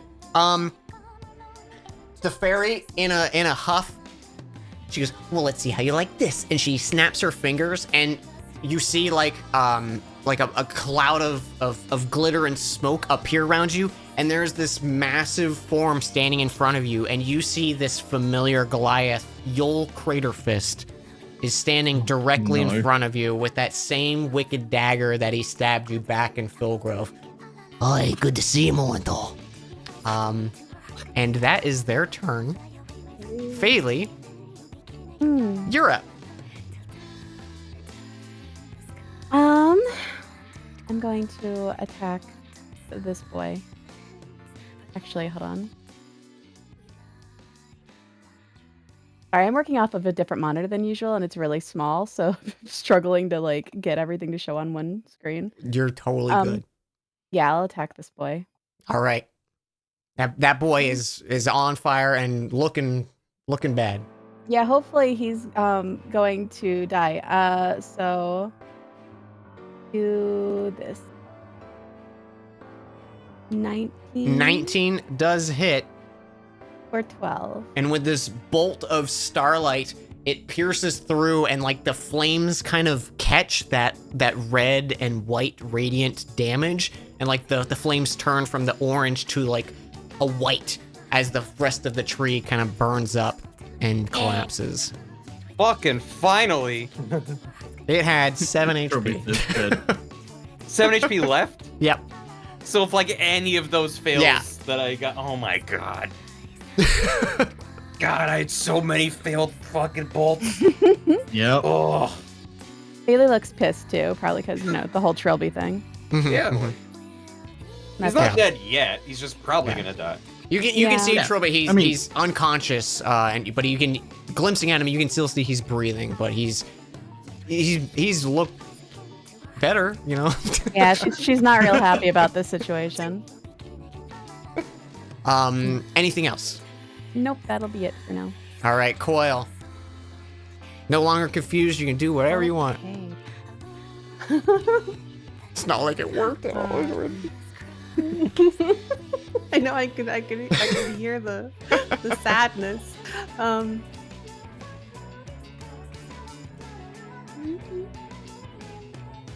Oh good.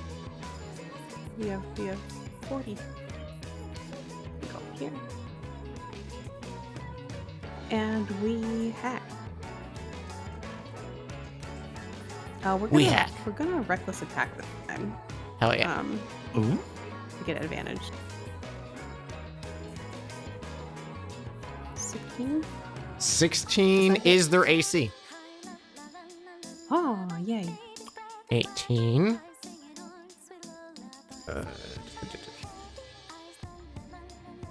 And 19. Ooh, a 21. Oh, yeah, you're chewing through this thing. Yeah. And that's his turn. All right, Gelnick. He's also gonna go lay in on that tree. But first, casting a healing word on Trilby. Like, Get up, strangely dressed boy. Your fight is not yet complete. We still have other killer things to conquer. and Gonna miss our appointment with the death robot. yes. Healing word at. Nope, that's not the level I wanted to cast it at. I wanted to cast it at the highest level, 4th level. Yeah. So that is going to be a 16. So what does that do for me? You Do I have have Restore 16 16 HP. hit points. Yeah. but I'm still dying? You are conscious. You have 16 HP. You are just face down on the ground, but you'll have your normal turn and everything. Really? Oh my god. You can't go negative. No, I know I couldn't go negative. I just thought I would still have to be doing death saves and stuff. Nah, not anymore. Oh, that was- thank you. That was my bonus action, and with my action, I'm gonna take swings with my hammer. Hiya! 11. It bonks real satisfying. All right, very satisfying. Maybe I could make a new instrument out of that. Let's bonk it again. Hiya! 23. Oh, there for we go. 7. There's a bonk. For 7. And, might as well do this as well. Since we're trying to take care of this, I'm going to use my Divine Smite. Spend a 3rd level spell slot to do 4d8 radiant damage. Let's go. As it cracks and rumbles. Boom! So that is going to be 18 radiant damage. Yeah, it's looking rough. And just to be certain, using my smallness, I'm going to use Fury of the Small, which adds my total player level as damage. Just smack. Which is 8. All right. With this final blow of the tree, how does Gelnick take down this tree? All right, Gelnick takes God, a big yes. old vertical swing down with his hammer in one hand. Oosh! Almost like a strike of lightning that cracks the tree down in half, split down the middle, and it just like the crackling of like a tree that's being chopped down, like a timber sound. Nice. Yeah, you find one of the spots that Coil's been like carving into, and you just completely like split this tree down the middle, and it's like, because it's like the hammer hitting it, you like tear through the bark and the flesh of the tree. Nice. Can I just point out that Gelnick's turn just now was yelling at Trilby to not die, which worked, and then he chopped down a tree with a hammer. Yes. Yep. Okay. Just want to make sure I have that clear. Yeah, Got it. Fun fact: D&D's good, actually. the treants resist bludgeoning, but because of the smite and the fury of the small, it just like destroyed it. Bardladin, baby. Okay, there's still one more threat on the board. Hobson, you see Morenthal's like demeanor shift, but a pixie's floating right in front of his face. Okay. Let me double check the range on Eldritch Blast. Actually, 120 feet. I should be able to reach that. So yeah, Hobson kind of runs forward a bit to make sure he is within range, and yeah, tries to fire at the Eldritch Blasts at the pixie while he can see it. And first one hits for 1. Wow. It hit though. Yeah, the second for 10. 50. There you go. And with a final right in your face. As for everyone else, you just see this kind of like explosion of glitter. For Morenthal, you see you see Yol like starting to kind of like just his size kind of towering over you as you see this blast come in from the left side of your vision, hits him, and just like a cloud of smoke appears and he's just gone. Like a small little pop in his chest and the vision is gone. What just happened? Didn't give me one turn of Phantasmal Force, chat. What the fuck is that? Should have brought more pixies. It seems the Fae happened. Okay. Did we do it? We did it. You fought valiantly, strangely dressed boy. I'm not a chicken. No, you are a mighty dragon. Like a Jumping large into- chicken. Into the heat of danger and breathing your own heat. Like a dragon. And also perhaps too close for comfort. Like most dragons as well. Well done.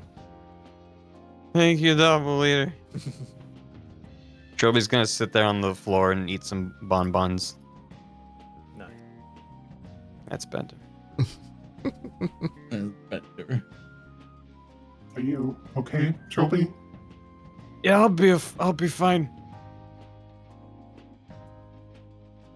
Now that it's actually safe to do so, Hobson tries to get a closer look at the roots and stuff kind of going on around the statue to try to figure out like what has been happening here. How did they get here? What's going on? So there are still a few roots that look like they're just kind of coming from the ground, but the majority that was kind of like around like maybe the waist and coming up on Vols's shoulders were one of those treants that you felled. So those are kind of just like removed. Okay. He still has his arms out like a welcoming pose. And now that you're kind of like close inspection, that like dimensional disturbance, you can see like the entire statue of Vols is like the concentrated energy of that. Huh. Like almost like you're looking at it and it's like the like ripples of a mirage now that you're like closely inspecting the details. Can I get another Arcana check to try to understand try to parse what's happened here?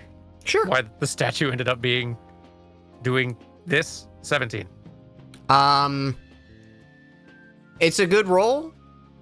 You don't really know. It's Okay. Yeah, that makes there's sense, some actually. fuckery going on for sure. You definitely get the sense that it was tied to the statue, whatever is happening here. You don't know why it is tied to the statue. Okay. Then yeah, and Thompson makes a note as once we've kind of sorted things out here, made sure everyone's okay and all that like he needs to talk to someone at the Spire to let them know something magical and weird has gone on with the statue. Question when you're inspecting it. Do you Yeah. touch the statue at any time? Don't think so. No, I think he's just smart enough to not. Just checking. But Vols, on the other hand, Yeah. It's true, Vols did stand on it or float above it, I guess, as a pixie. Is Vol still out? Is he still around for a bit? Or does he? Yeah, actually, I guess probably. I don't know the rules on how that, like, he probably wouldn't leave unless he wanted to, or unless, I don't know, how long does the spell last? An hour? Yeah, no, he's hanging out. Okay, yeah. He's probably just like in his own face, and he's like, "Look good." I'm glad you like the statue, buddy. They captured my best features, which is all of me, but they did well. This -2 charisma ass. Yeah, what's your stats, bud? It's this form, you know. Sometimes when you have to give and take when you're in a different size and shape, you know. Okay. Are you okay. telling me those things that we just fought were the most charismatic things you've ever seen? I don't think so. All right, point. It's just the other things I could turn you into are like a wolf in a tree, and I don't know if either one of those are more charismatic than a pixie. Well, then bring the real me next time. I don't know what to say. All right. My fault. Next time. Does anybody need any Hey, Coil? healing? I need No, him. Coil's good. But But can he do like the dog shake and just shake like pixie dust everywhere? Yeah, absolutely, Yes. Martin thought Oh. you have bolts sticking out of your sides. I forgot. I'm fine. You sure you don't want a bonbon? He's They're gonna like toss one. toothpicks in your side, He's basically. gonna toss one to you. Yeah. Fine. Thank you. I'm gonna eat another one too. Those are good.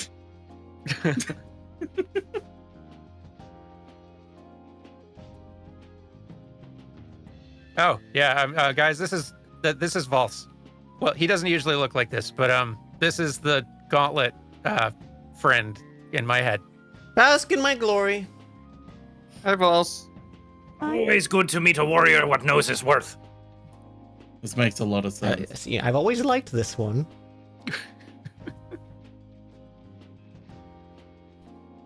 Hobson, why can't you be more like him?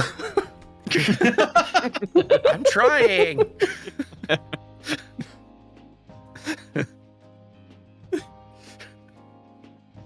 It's a You know, process. Looking at me, other than just the wonderful sensation that is, Ugh. it does ring a bell. Yeah. Anything think coming back? The whole thing with wanting a statue of me. I don't think it was Yeah. originally my idea. Huh. I think it was something I was supposed to do. Oh. Okay, that's useful. All right, cool.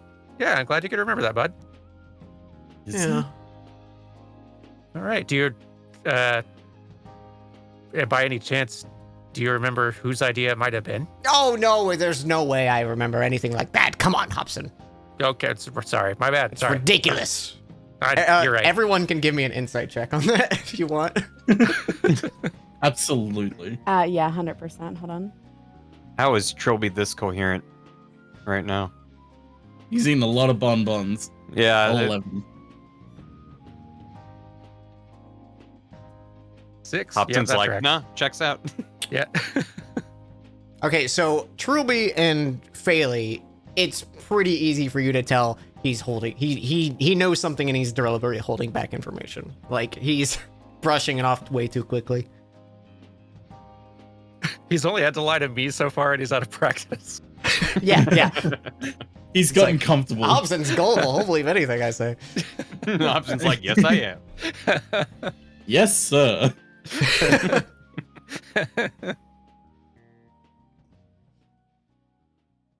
Yeah, Trilby's just gonna be like, nah.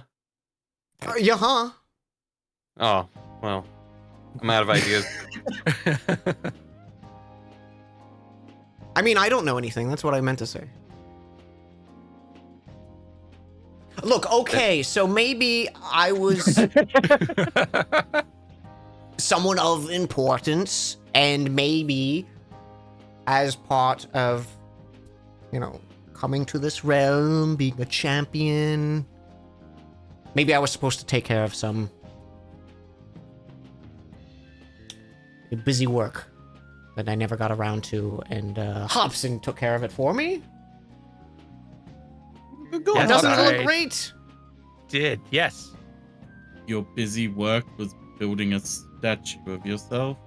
Well, I mean, as much as I love seeing a statue of myself, I think you all are keen enough to see there's a little more than meets the eye with this statue. I'm gonna squint at Oh the God, statue. please tell me you noticed.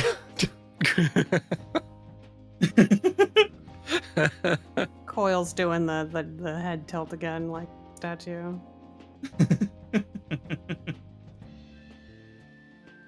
Trilby's still definitely- trying to clean off all the pixie dust that Coil shook off onto him. There's definitely something weirdly magical and Fae-esque about, like, around this, and the sculptor seemed as surprised as anyone about it. Yeah, but he got paid, so he won't care anymore, right? I mean, true. No, he seemed ready to bail on this whole situation, understandably. But I'm just saying it's not his fault that it's not his doing. Right. And that's why we should all just keep this information to ourselves, and we don't need to report anything that happened here. Was this meant to happen? No.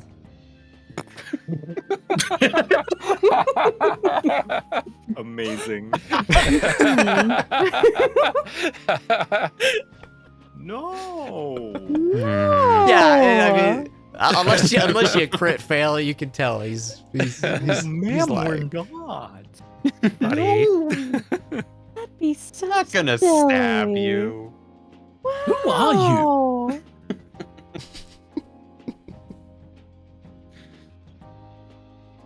Okay, so now, Vols, Yes. why? What is... Maybe this is all hypothetical here. Maybe, because I was an important person, and when I came to this realm, they said you can go, but you have to do something for us. And then he And just what was- gestures to the statue. What does the statue do? Do you want to find out? Yes. He's a pixie, and he tries to shove Trilby, but so I don't think he actually does anything. I die again. He tries. He's guiding you to the statue, Trilby. He's pulling me towards him? Yeah, he's pulling, pushing, whatever he can do. But he's a pixie, Okay. so you're shrugging it off. But you I can mean, do. I'll go- you can I'll listen go if with you want. him. What do you want? Yeah. Like Hobson, like grabs Trilby, the don't sleeve or touch something. it. It's like, stop, slow, hold on. But what's all right? Well, since you do know what's going on with the statue, do you mind explaining what's going on with the statue? It's maybe a portal. Cool. Why? Not cool. I didn't really care to learn the answer. I just kind of said yes. Why am I not surprised? Yeah. Yeah. Okay. I mean, this seems dangerous. Like, if Fae are going to be coming through and claiming a big. I'm building sure of this is a importance in the middle of one-time town. thing. I'm sure it's not going to happen again. Pixies just like to There's muddle one way in to- things, and they always find a way to ruin everything. There's one way to make sure. To close the portal.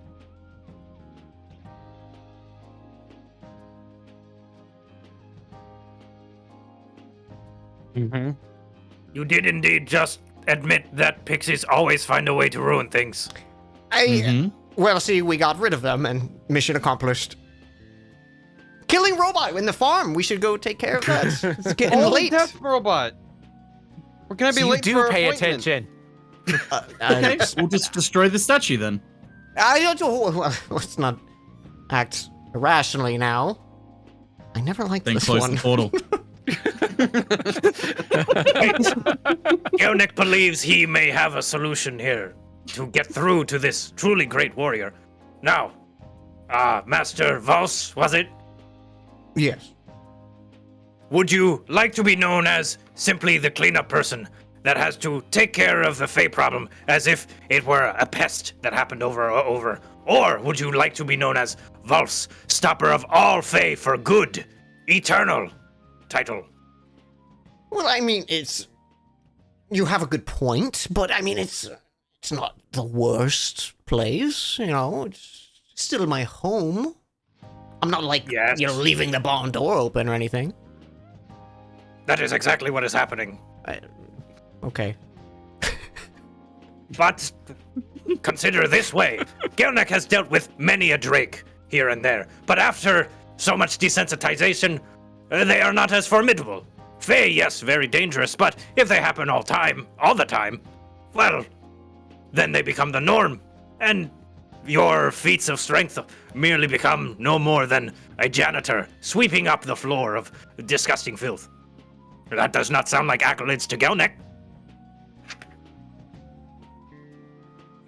Might diminish your reputation as a champion of town a little bit if you become the representation of the gate through which magical threats arrive.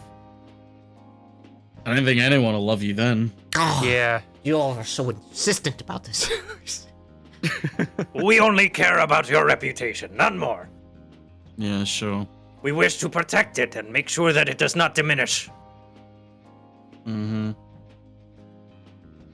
I suppose Well, I can if this see was the a- reason. If this was a deal that you made, you technically fulfilled your end of the bargain. You made it. What happens now is kind of not as important, hopefully. Give me a persuasion check, Coil. Oh boy. His I'll give you absolute advantage just because of the best. conversation happening here. Oh. Oh boy. Ooh.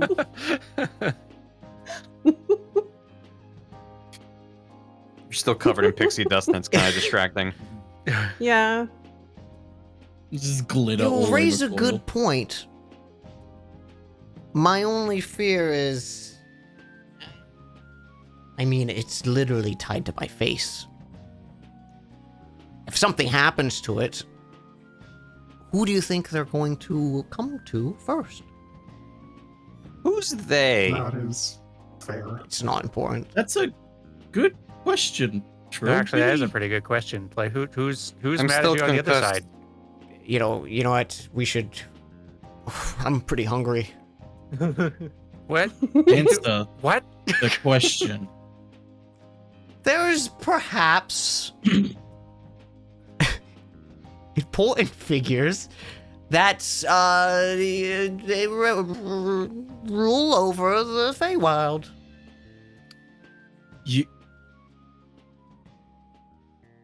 Mm-hmm. You know what that means, Morenthal? I don't know what that means. It's not important. Listen. It's probably nothing. I don't know much, but I know if I'm hearing rulers of the Feywilds, that's never going to be a good thing. We're destroying the statue.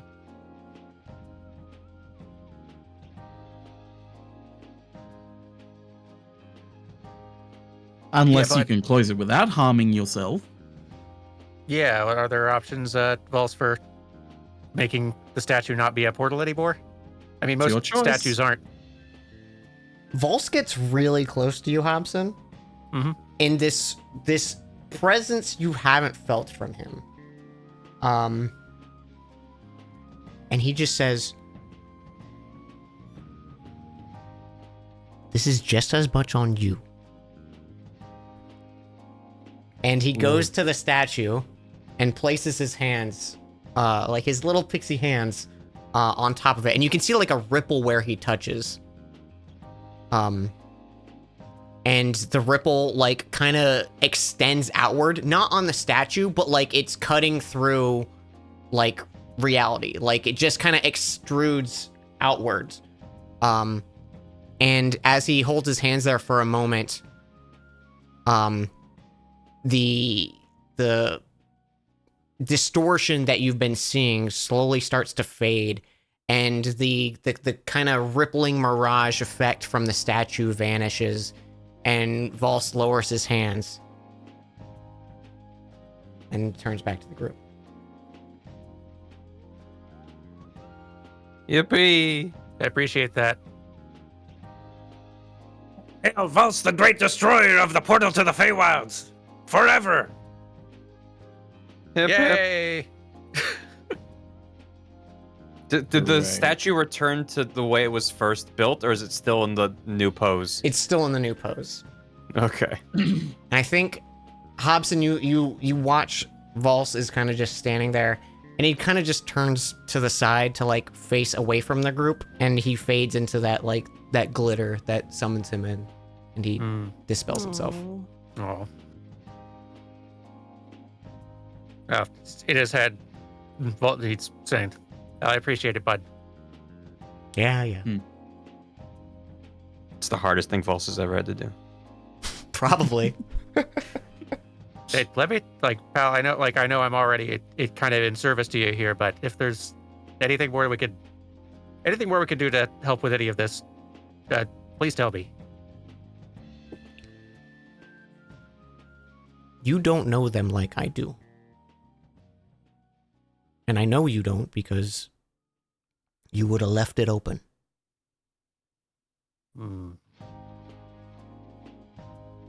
But anyways, we have killer robots or something, right? Yeah. Yeah, hey, see, it's not even noon. I told you we'd find another mortal enemy.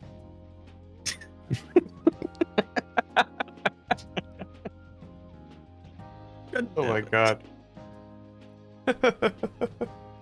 New enemy acquired. Add it to quest log.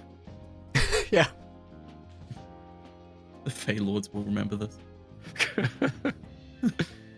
Right around this time, you just hear, "Oh my god!" And you see this guy dressed in like gardener's gear, and he's got like a little trolley with him, and it's got like shovels and flowers and stuff. And he sees just this smoldering corpse of a tree, two uprooted trees, parts of the marble floor ripped out and scattered across, some of the flowers trampled on, and he's just staring like, "What the hell happened?" Hey, man, what have you been feeding these things? What do you mean? It's like all three of these trees attacked us. Okay. Well, I'm gonna need more tools, and he pushes his little trolley out and goes back to his like giant wagon that he has parked out. Aww. Poor little gardener. I should probably try to explain some things to the staff folks here before we head out. So I think Hobson goes to try to find somebody to communicate what's been going on too. Maybe encourage them. Still probably not good to do a tour today, if you have the option. Yeah. Closed for repairs. New battle damage Champions Hall. You're welcome for the statue, by the way. Welcome for the statue. You just walk out, finger guns.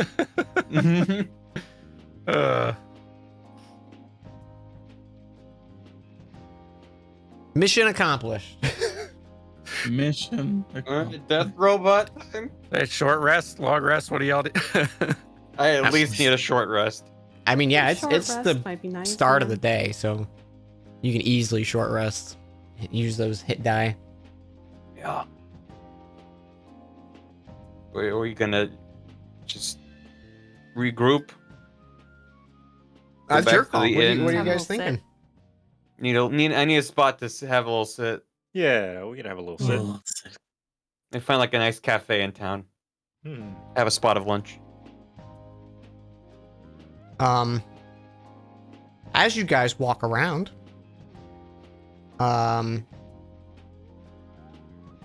Coil.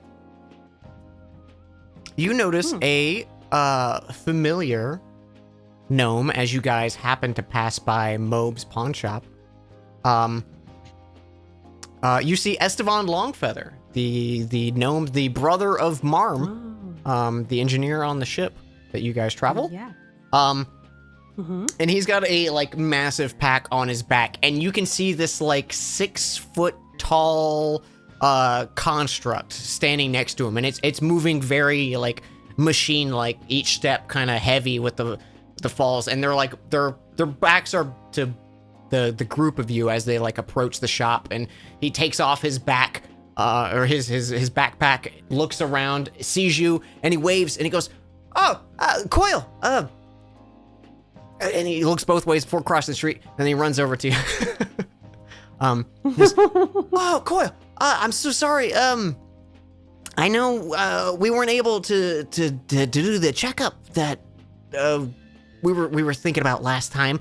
I kind of booked it off Torella a little faster than I was planning, and I maybe forgot. So I'm really sorry if you were waiting for that or if you came by.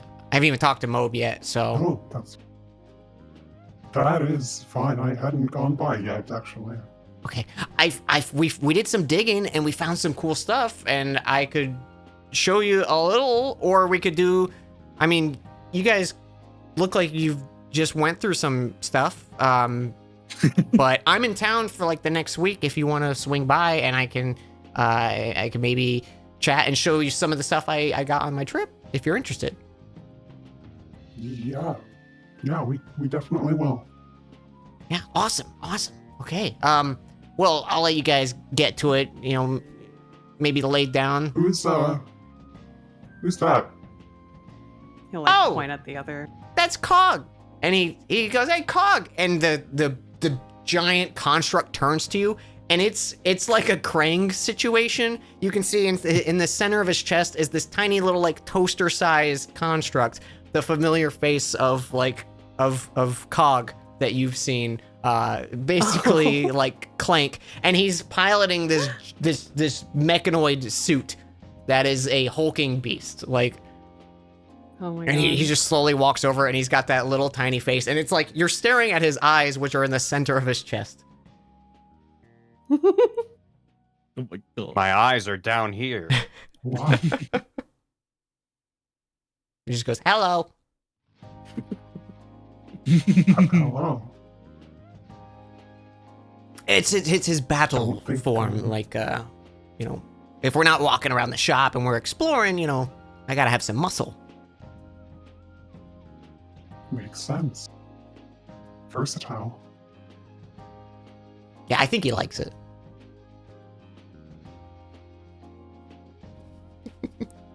Well, think you will drop by. Yeah, of course. I'll be here. Just give a knock, and if I'm in the back, just let Mobe know. But good to see y'all again. He nods. And him and Cog walk off together.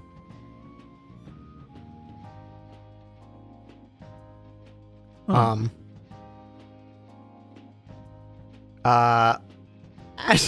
You guys are bumping into a few people today. As you guys find somewhere to eat, we'll say you find like a small little diner or something and has some outdoor seating. It's a nice winter day, you know, it's got a little bit of a chill, but there's no wind and the sun's out. They have some magical outside heaters set up. Yeah. It's actually just little tiny cages with baby fire elementals in it. That's adorable and tragic. I mean, they're elementals. Who cares? Who cares about them? They're just vibing. They're just vibing. They're just happy to be there. And you can see a kind of commotion erupts on the street. You guys are nearby. You can see this drow woman. She's got like one arm is totally encased in like plate armor. But there still like has like dexterous fingers in the armor. The rest of her is wearing like leather armors and stuff like that. She has a big pauldron on one of her shoulders.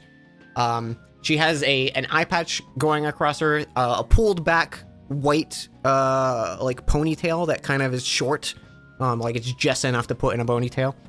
And she's going around with a what looks like a wanted poster.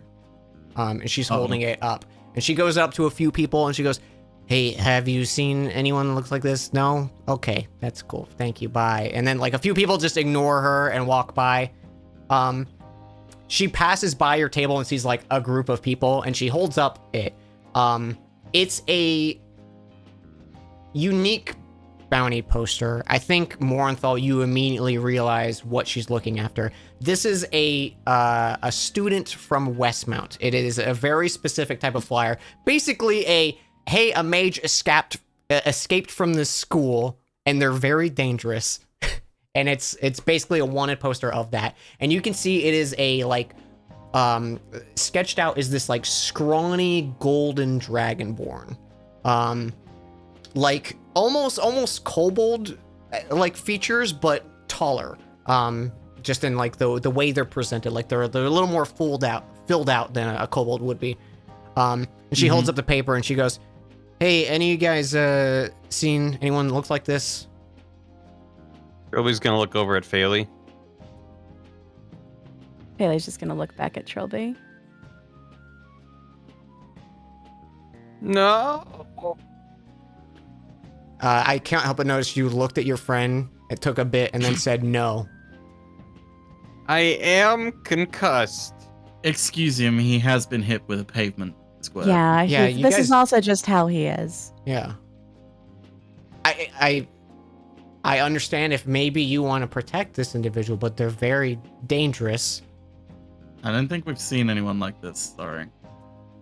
Yeah, I'm sorry. I Right. haven't really seen anyone like that.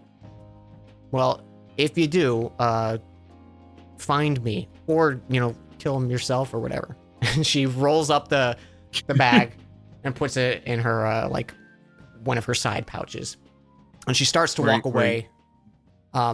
You notice on like her back, she has this massive great sword, and there's like, it's like a custom made sheath because the sword's big. And you can see this like bluish green glow come from inside the sheath as she walks away.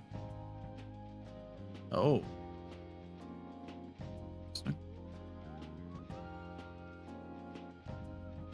And you have a nice, lovely rest of your lunch. Oh, you want to say something? Oh, what was that? Trilby? Well, we saw something.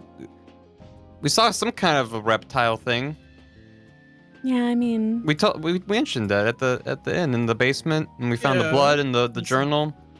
You saying that this is the one? You I also said don't- you didn't see anything. Well, we saw Well- a tail, yeah. but it was like a yellowy golden kind of. It was pretty quick. We didn't really see much. So, I mean, who's to say for sure? But if they're what a we saw. mage from this college, that would explain how they managed to evade you. I mean, I do have their journal. We could find her and show her and be like, "Is this your guy?" We don't. Hang on. They could have a reason for running. It's true, but True. from what I understand of this journal, which is not much, it doesn't seem like they're doing good stuff. Yeah, it's not really the best situation, looks like.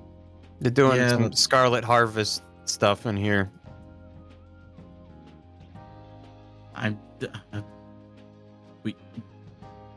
We still got a death robot to deal with. How about we deal with the death robot and then we'll figure out what's going on with this. That sounds like a This has plan. been a day that's already. Fine. That's Okay. I'm gonna eat my lunch You eat your lunch. and regain some goddamn hit points. It's a good idea. Yeah, me too.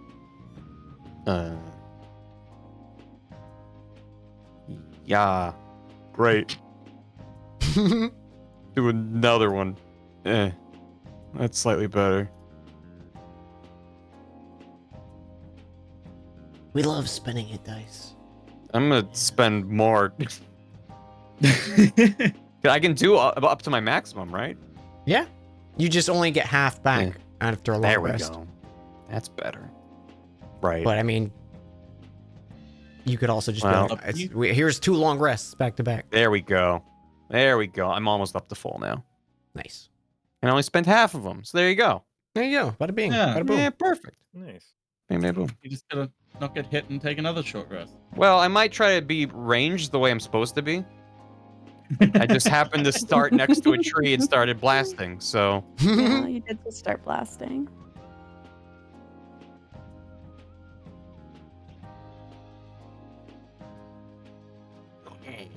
Right. I'm good. Okay.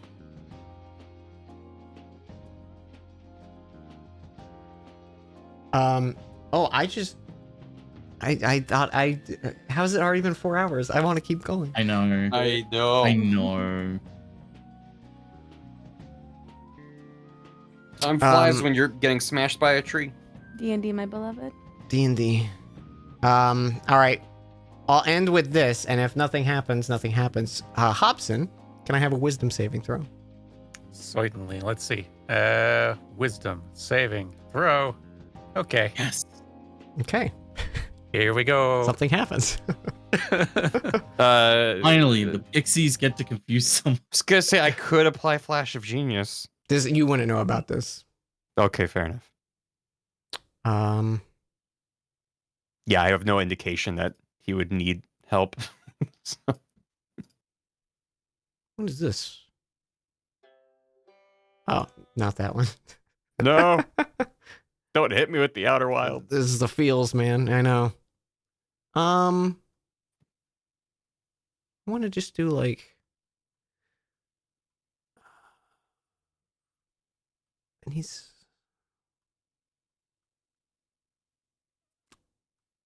It's finding the right music is critical.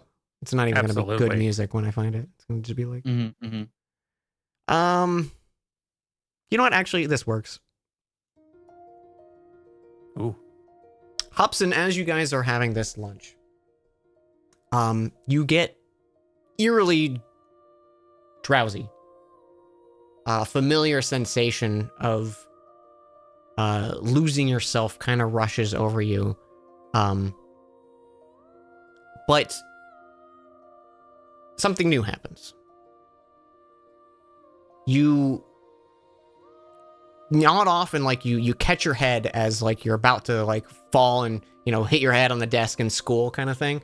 Mhm. And as you do, you suddenly feel weightless. You're just floating in a void of a purplish swirling space of colors and small lights and almost stars that look like they're blinking around you in all directions. Just infinite nothingness except this colored void surrounds you. You float effortlessly, like you're submerged in water, but you can breathe. You can see like your hair flows, your clothes kind of rise off your body in weird positions, and you almost get a sense of like the way you move is just how you think, but you don't have any pinpoint objects to kind of tell even if you're moving or not. It's this weird unknown state you find yourself in. And as you look around and there's just nothing near you, you do notice there is a figure not far from you. About 15 feet away from you, you see a familiar person sitting there. Well, floating there. A large Goliath body covered in leather armors, pale skin, tribal tattoo designs, only slightly visible from the exposed flesh on her shoulders and forearms. She gazes at you at the same wonder and confusion before her expression dulls, and she speaks up. So it's you, little one. It's you. Hey. Oh, this is way better than just swapping. Hi. It's nice to meet you in person and not through notes. The same. It is a pleasure. This is new. Yeah, this is very new. Cool though. Where were you when this happened? I was eating lunch. I was just laying down for sleep. Oh, okay. Right, we are very far away. Wow, okay. quick question. Why do you tie yourself up at night? Is that a thing? No shame if it is. I understand. Yes. Yeah. Oh, no. Okay, it's not. That was a lie. I was worried about what it was you were doing whenever we swapped. Like whenever I swapped and was controlling you, I was just mostly trying to figure out what was going on and asking questions and things like that. Right. I was you went through my belongings and burned my wanted posters. I remember that. No, that doesn't sound right. But like my friends were saying that you were, what I was hearing about what was happening when I was asleep was like a lot of suspicious stuff. So I don't know. I was afraid of what you might do. That was probably my bad. I never used magic before, and you could, so I wanted to try. Oh, that's okay. That's less sinister than I realized. That makes sense. I'd want to do that too. Okay. All right. You know what? I've gotten things off on the wrong foot then. I am sorry for the tying up and the suspicion. I would like very much to work together with you and figure out what is going on with this. I agree. The perks of the gauntlet are nice, but I could do without all of this. Yeah, I agree. I feel the same. And if your suspicions about me going for your friends who are wanted, they're on my list, but I merely collect them because they're a bounty. I would be wary of the one you call Morenthal. He's a dangerous person. Yeah, it's good. It's good advice. I've come to trust him over time. I was like, though I can understand, he does seem very dangerous still. Trustworthy or no. But yeah, I will keep it in mind. But having spent a good amount of time with him and the rest, I don't know.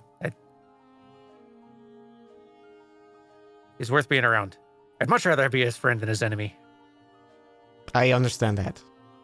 Yeah. There are many people in my work that are not good people. But they help from time to time. Yeah.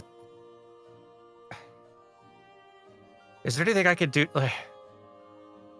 I don't know how this happened, and I don't know how to figure out what's happening with us or how to coordinate. But is there anything I could do to help you? Vin said you hesitated when he asked about removing the gauntlet. Do you know a way to get it off? Not that I figured out yet. Actually scratch that, come to think of it. No, there's one person who has spoken to me who knows how to remove the gauntlet, but I think I don't think they have a way to do that without hurting or destroying who's ever in it yet. And I don't know about, it seems like whoever's in the gauntlets, it seems like you and I have some pretty different people in there. But the one I've got doesn't seem, I don't know if I could sleep well knowing that I was responsible for him being destroyed.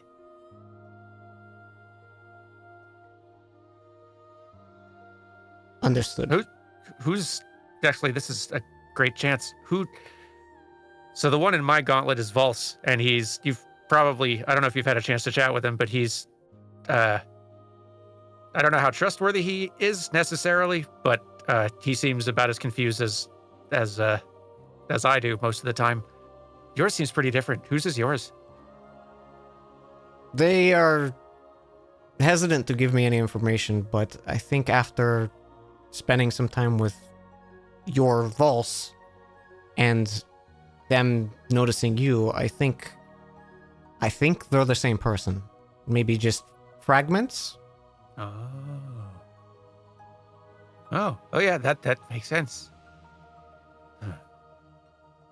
They are not so nice, though. I don't really care about hurting them to remove the gauntlet, but if you think that's a fair. bad idea, maybe I can wait. I think I'm trying to find out more about this, and I'm learning more about Valse the more I've been working with him, and the more I've been talking with other folks who knew Valse before. I think, or at least I hope, that with a bit of time, that I can understand a bit more of how these things work and maybe find some way to. I want these gauntlets off too. And if we can find a way to do that without doing harm, that'd be great. But then again, if whoever you've got in yours starts to become like a problem or a threat or a danger, then I don't know, that kind of changes things. They seem more like scared, bratty child than a threat. I see. Yeah, that feels right. But I will let you Well- know if anything happens. Yeah, please do. And if you find a way to safely remove these, if it's a location or ritual, I can meet you somewhere. We're very far away, but there's methods. That sounds like a great plan. And hey, if you want to, like, find somewhere safe to do it. But I'll let my friends know that if I wake up middle of the night and start casting spells somewhere, that it's just for funsies. I will hold off on the spell casting as long as I don't wake up tied up. Yeah, okay, no, that's true. I keep that to myself. What? Nah, I don't actually. I don't do it for fun. That was a lie before. I don't actually. It is pretty snug. You should try it though. I'm good. Get all like burritoed up. Yeah, no, don't. I've been in prison before. Oh God, I'm sorry. That's not what I. Okay, sorry. But it's a I'm real pleasure glad to meet you. It is a pleasure as well. I'm glad we don't want to meddle in affairs. And Same. Yeah, I'd much rather be work like teamwork on your side with this one than worrying about you. I understand your reasonings for protecting your friend. There's I'm no glad. harm there. I appreciate that. I know we're both kind of new to this. How do we leave? I have no idea. Okay.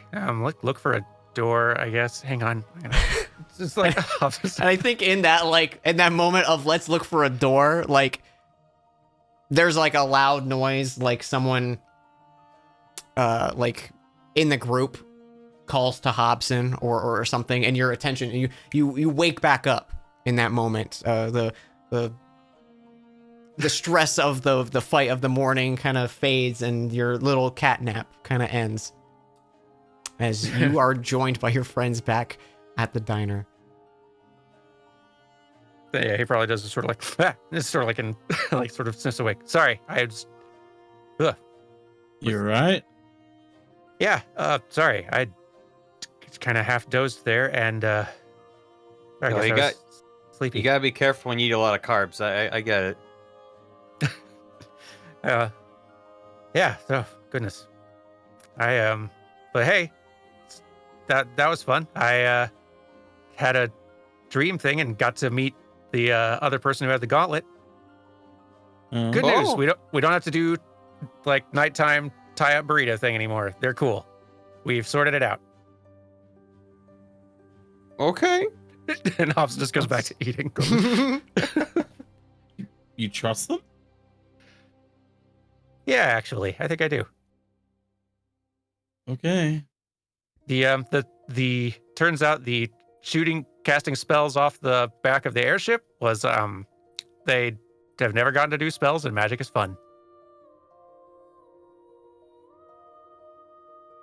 That makes sense. Yeah. I'd probably do that too, I think. Yeah, like, Yeah. Who among us really would not, if given the opportunity to cast spells off the back of an airship? No, I want to But yeah. do that. Yeah, I mean, we'll find a way someday, buddy. And I think in that moment and the confusion of what Hobson just told you and the list of chores that you've gathered in your downtime in the city, we come to a close.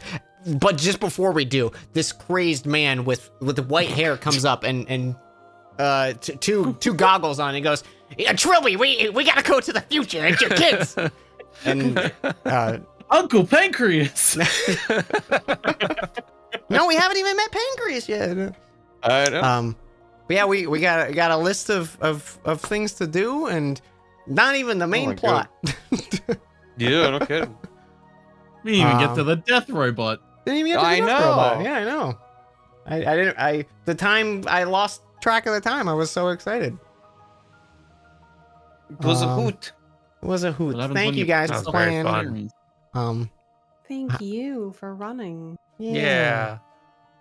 I hope next time we meet, we can all be feeling better and not Yeah. like sick and everything. So, we will let you guys know as soon as the next episode is planned. Thank you, chat, so much for hanging with us, and I'm gonna thank folks here in just a minute. Any closing words, everyone? As I go to thank chat. I'm glad Trilby didn't die.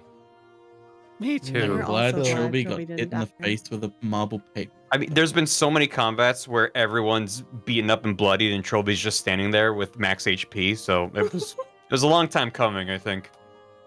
His comeuppance. Oh, well, I His love you day and guys, and I'll Aw. talk to you guys in a few minutes. Sounds Hell good. yeah. Bye. Bye, chat. Goodbye. All right, chat. You're all in trouble. I'm just kidding. You're not in trouble. We love chat. Thank you guys so much for hanging with us. This is a fun one. I'm glad we got some lore. We didn't get to like half the stuff I wrote for the session. I always feel like conflicted when that happens because I'm like there's so many other moments that I want. But soon.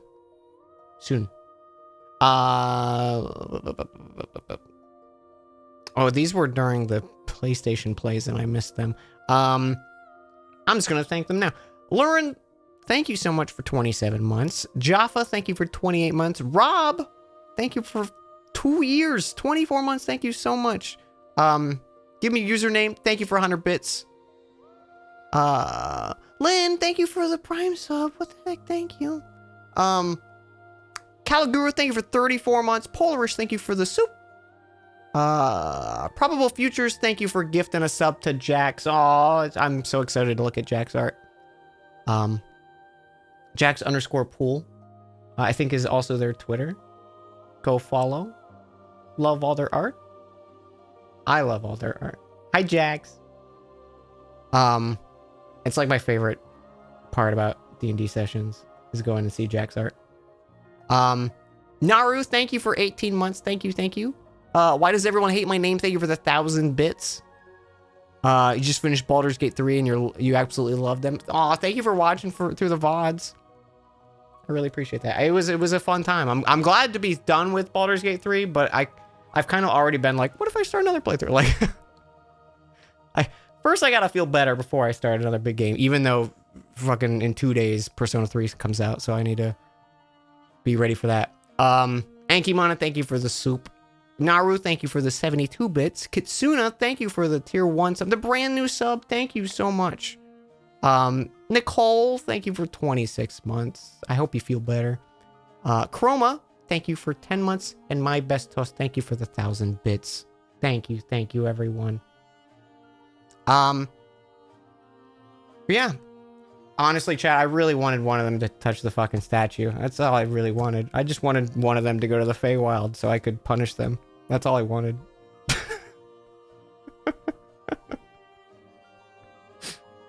No one touched the statue. Next time, Gadget. But yeah. A lot of fun stuff. There. I was almost swayed with the pixies. I was like, they might actually convince these pixies. But then I was like, the pixies just want the thing that they now want. You wanted them to PC the Chameleonaire? I mean, I wasn't going to the Feywild. It's not death unless they do something stupid. It would just be a little detour.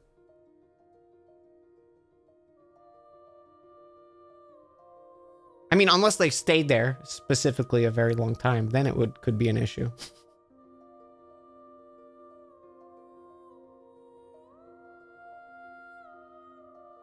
What if Valse touched it and went to the Feywild? Valse was not going into the Feywild. For reasons.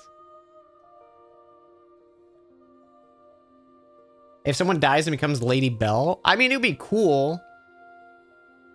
They'd have to meet up. Because they are on the opposite side of the planet right now. Aw, Doug, thank you so much for 9 months. I'm excited to talk about D&D. I like talking D&D. That's all I want to do. Oh, man.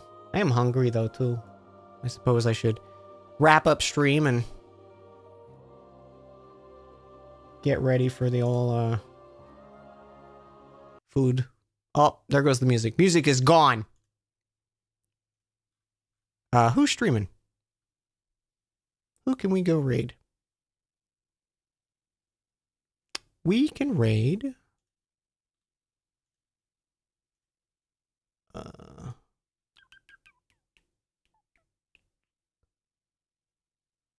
It's been I'll throw you guys the meat. It's been a while since I've seen meat on at the same time I'm streaming. They're playing some Hi-Fi Rush, which, hey, I finally installed that. It's on my list of games to start this month. I'll see you guys on Friday, or yeah, I'll probably we're gonna start Persona 3 on Friday if you'd like to join, and I'm gonna do it on Friday and Monday, and then it's gonna be every Monday I'm gonna stream Persona 3, so that way people can catch up on the VODs, and I can be a smart streamer and plan. But we'll be starting a bunch of new games here this month. I hate not having music. I could just put on music real quick. Anyway, say hi to Meat. Have a wonderful night, everyone. I'll see you soon. Thanks for hanging.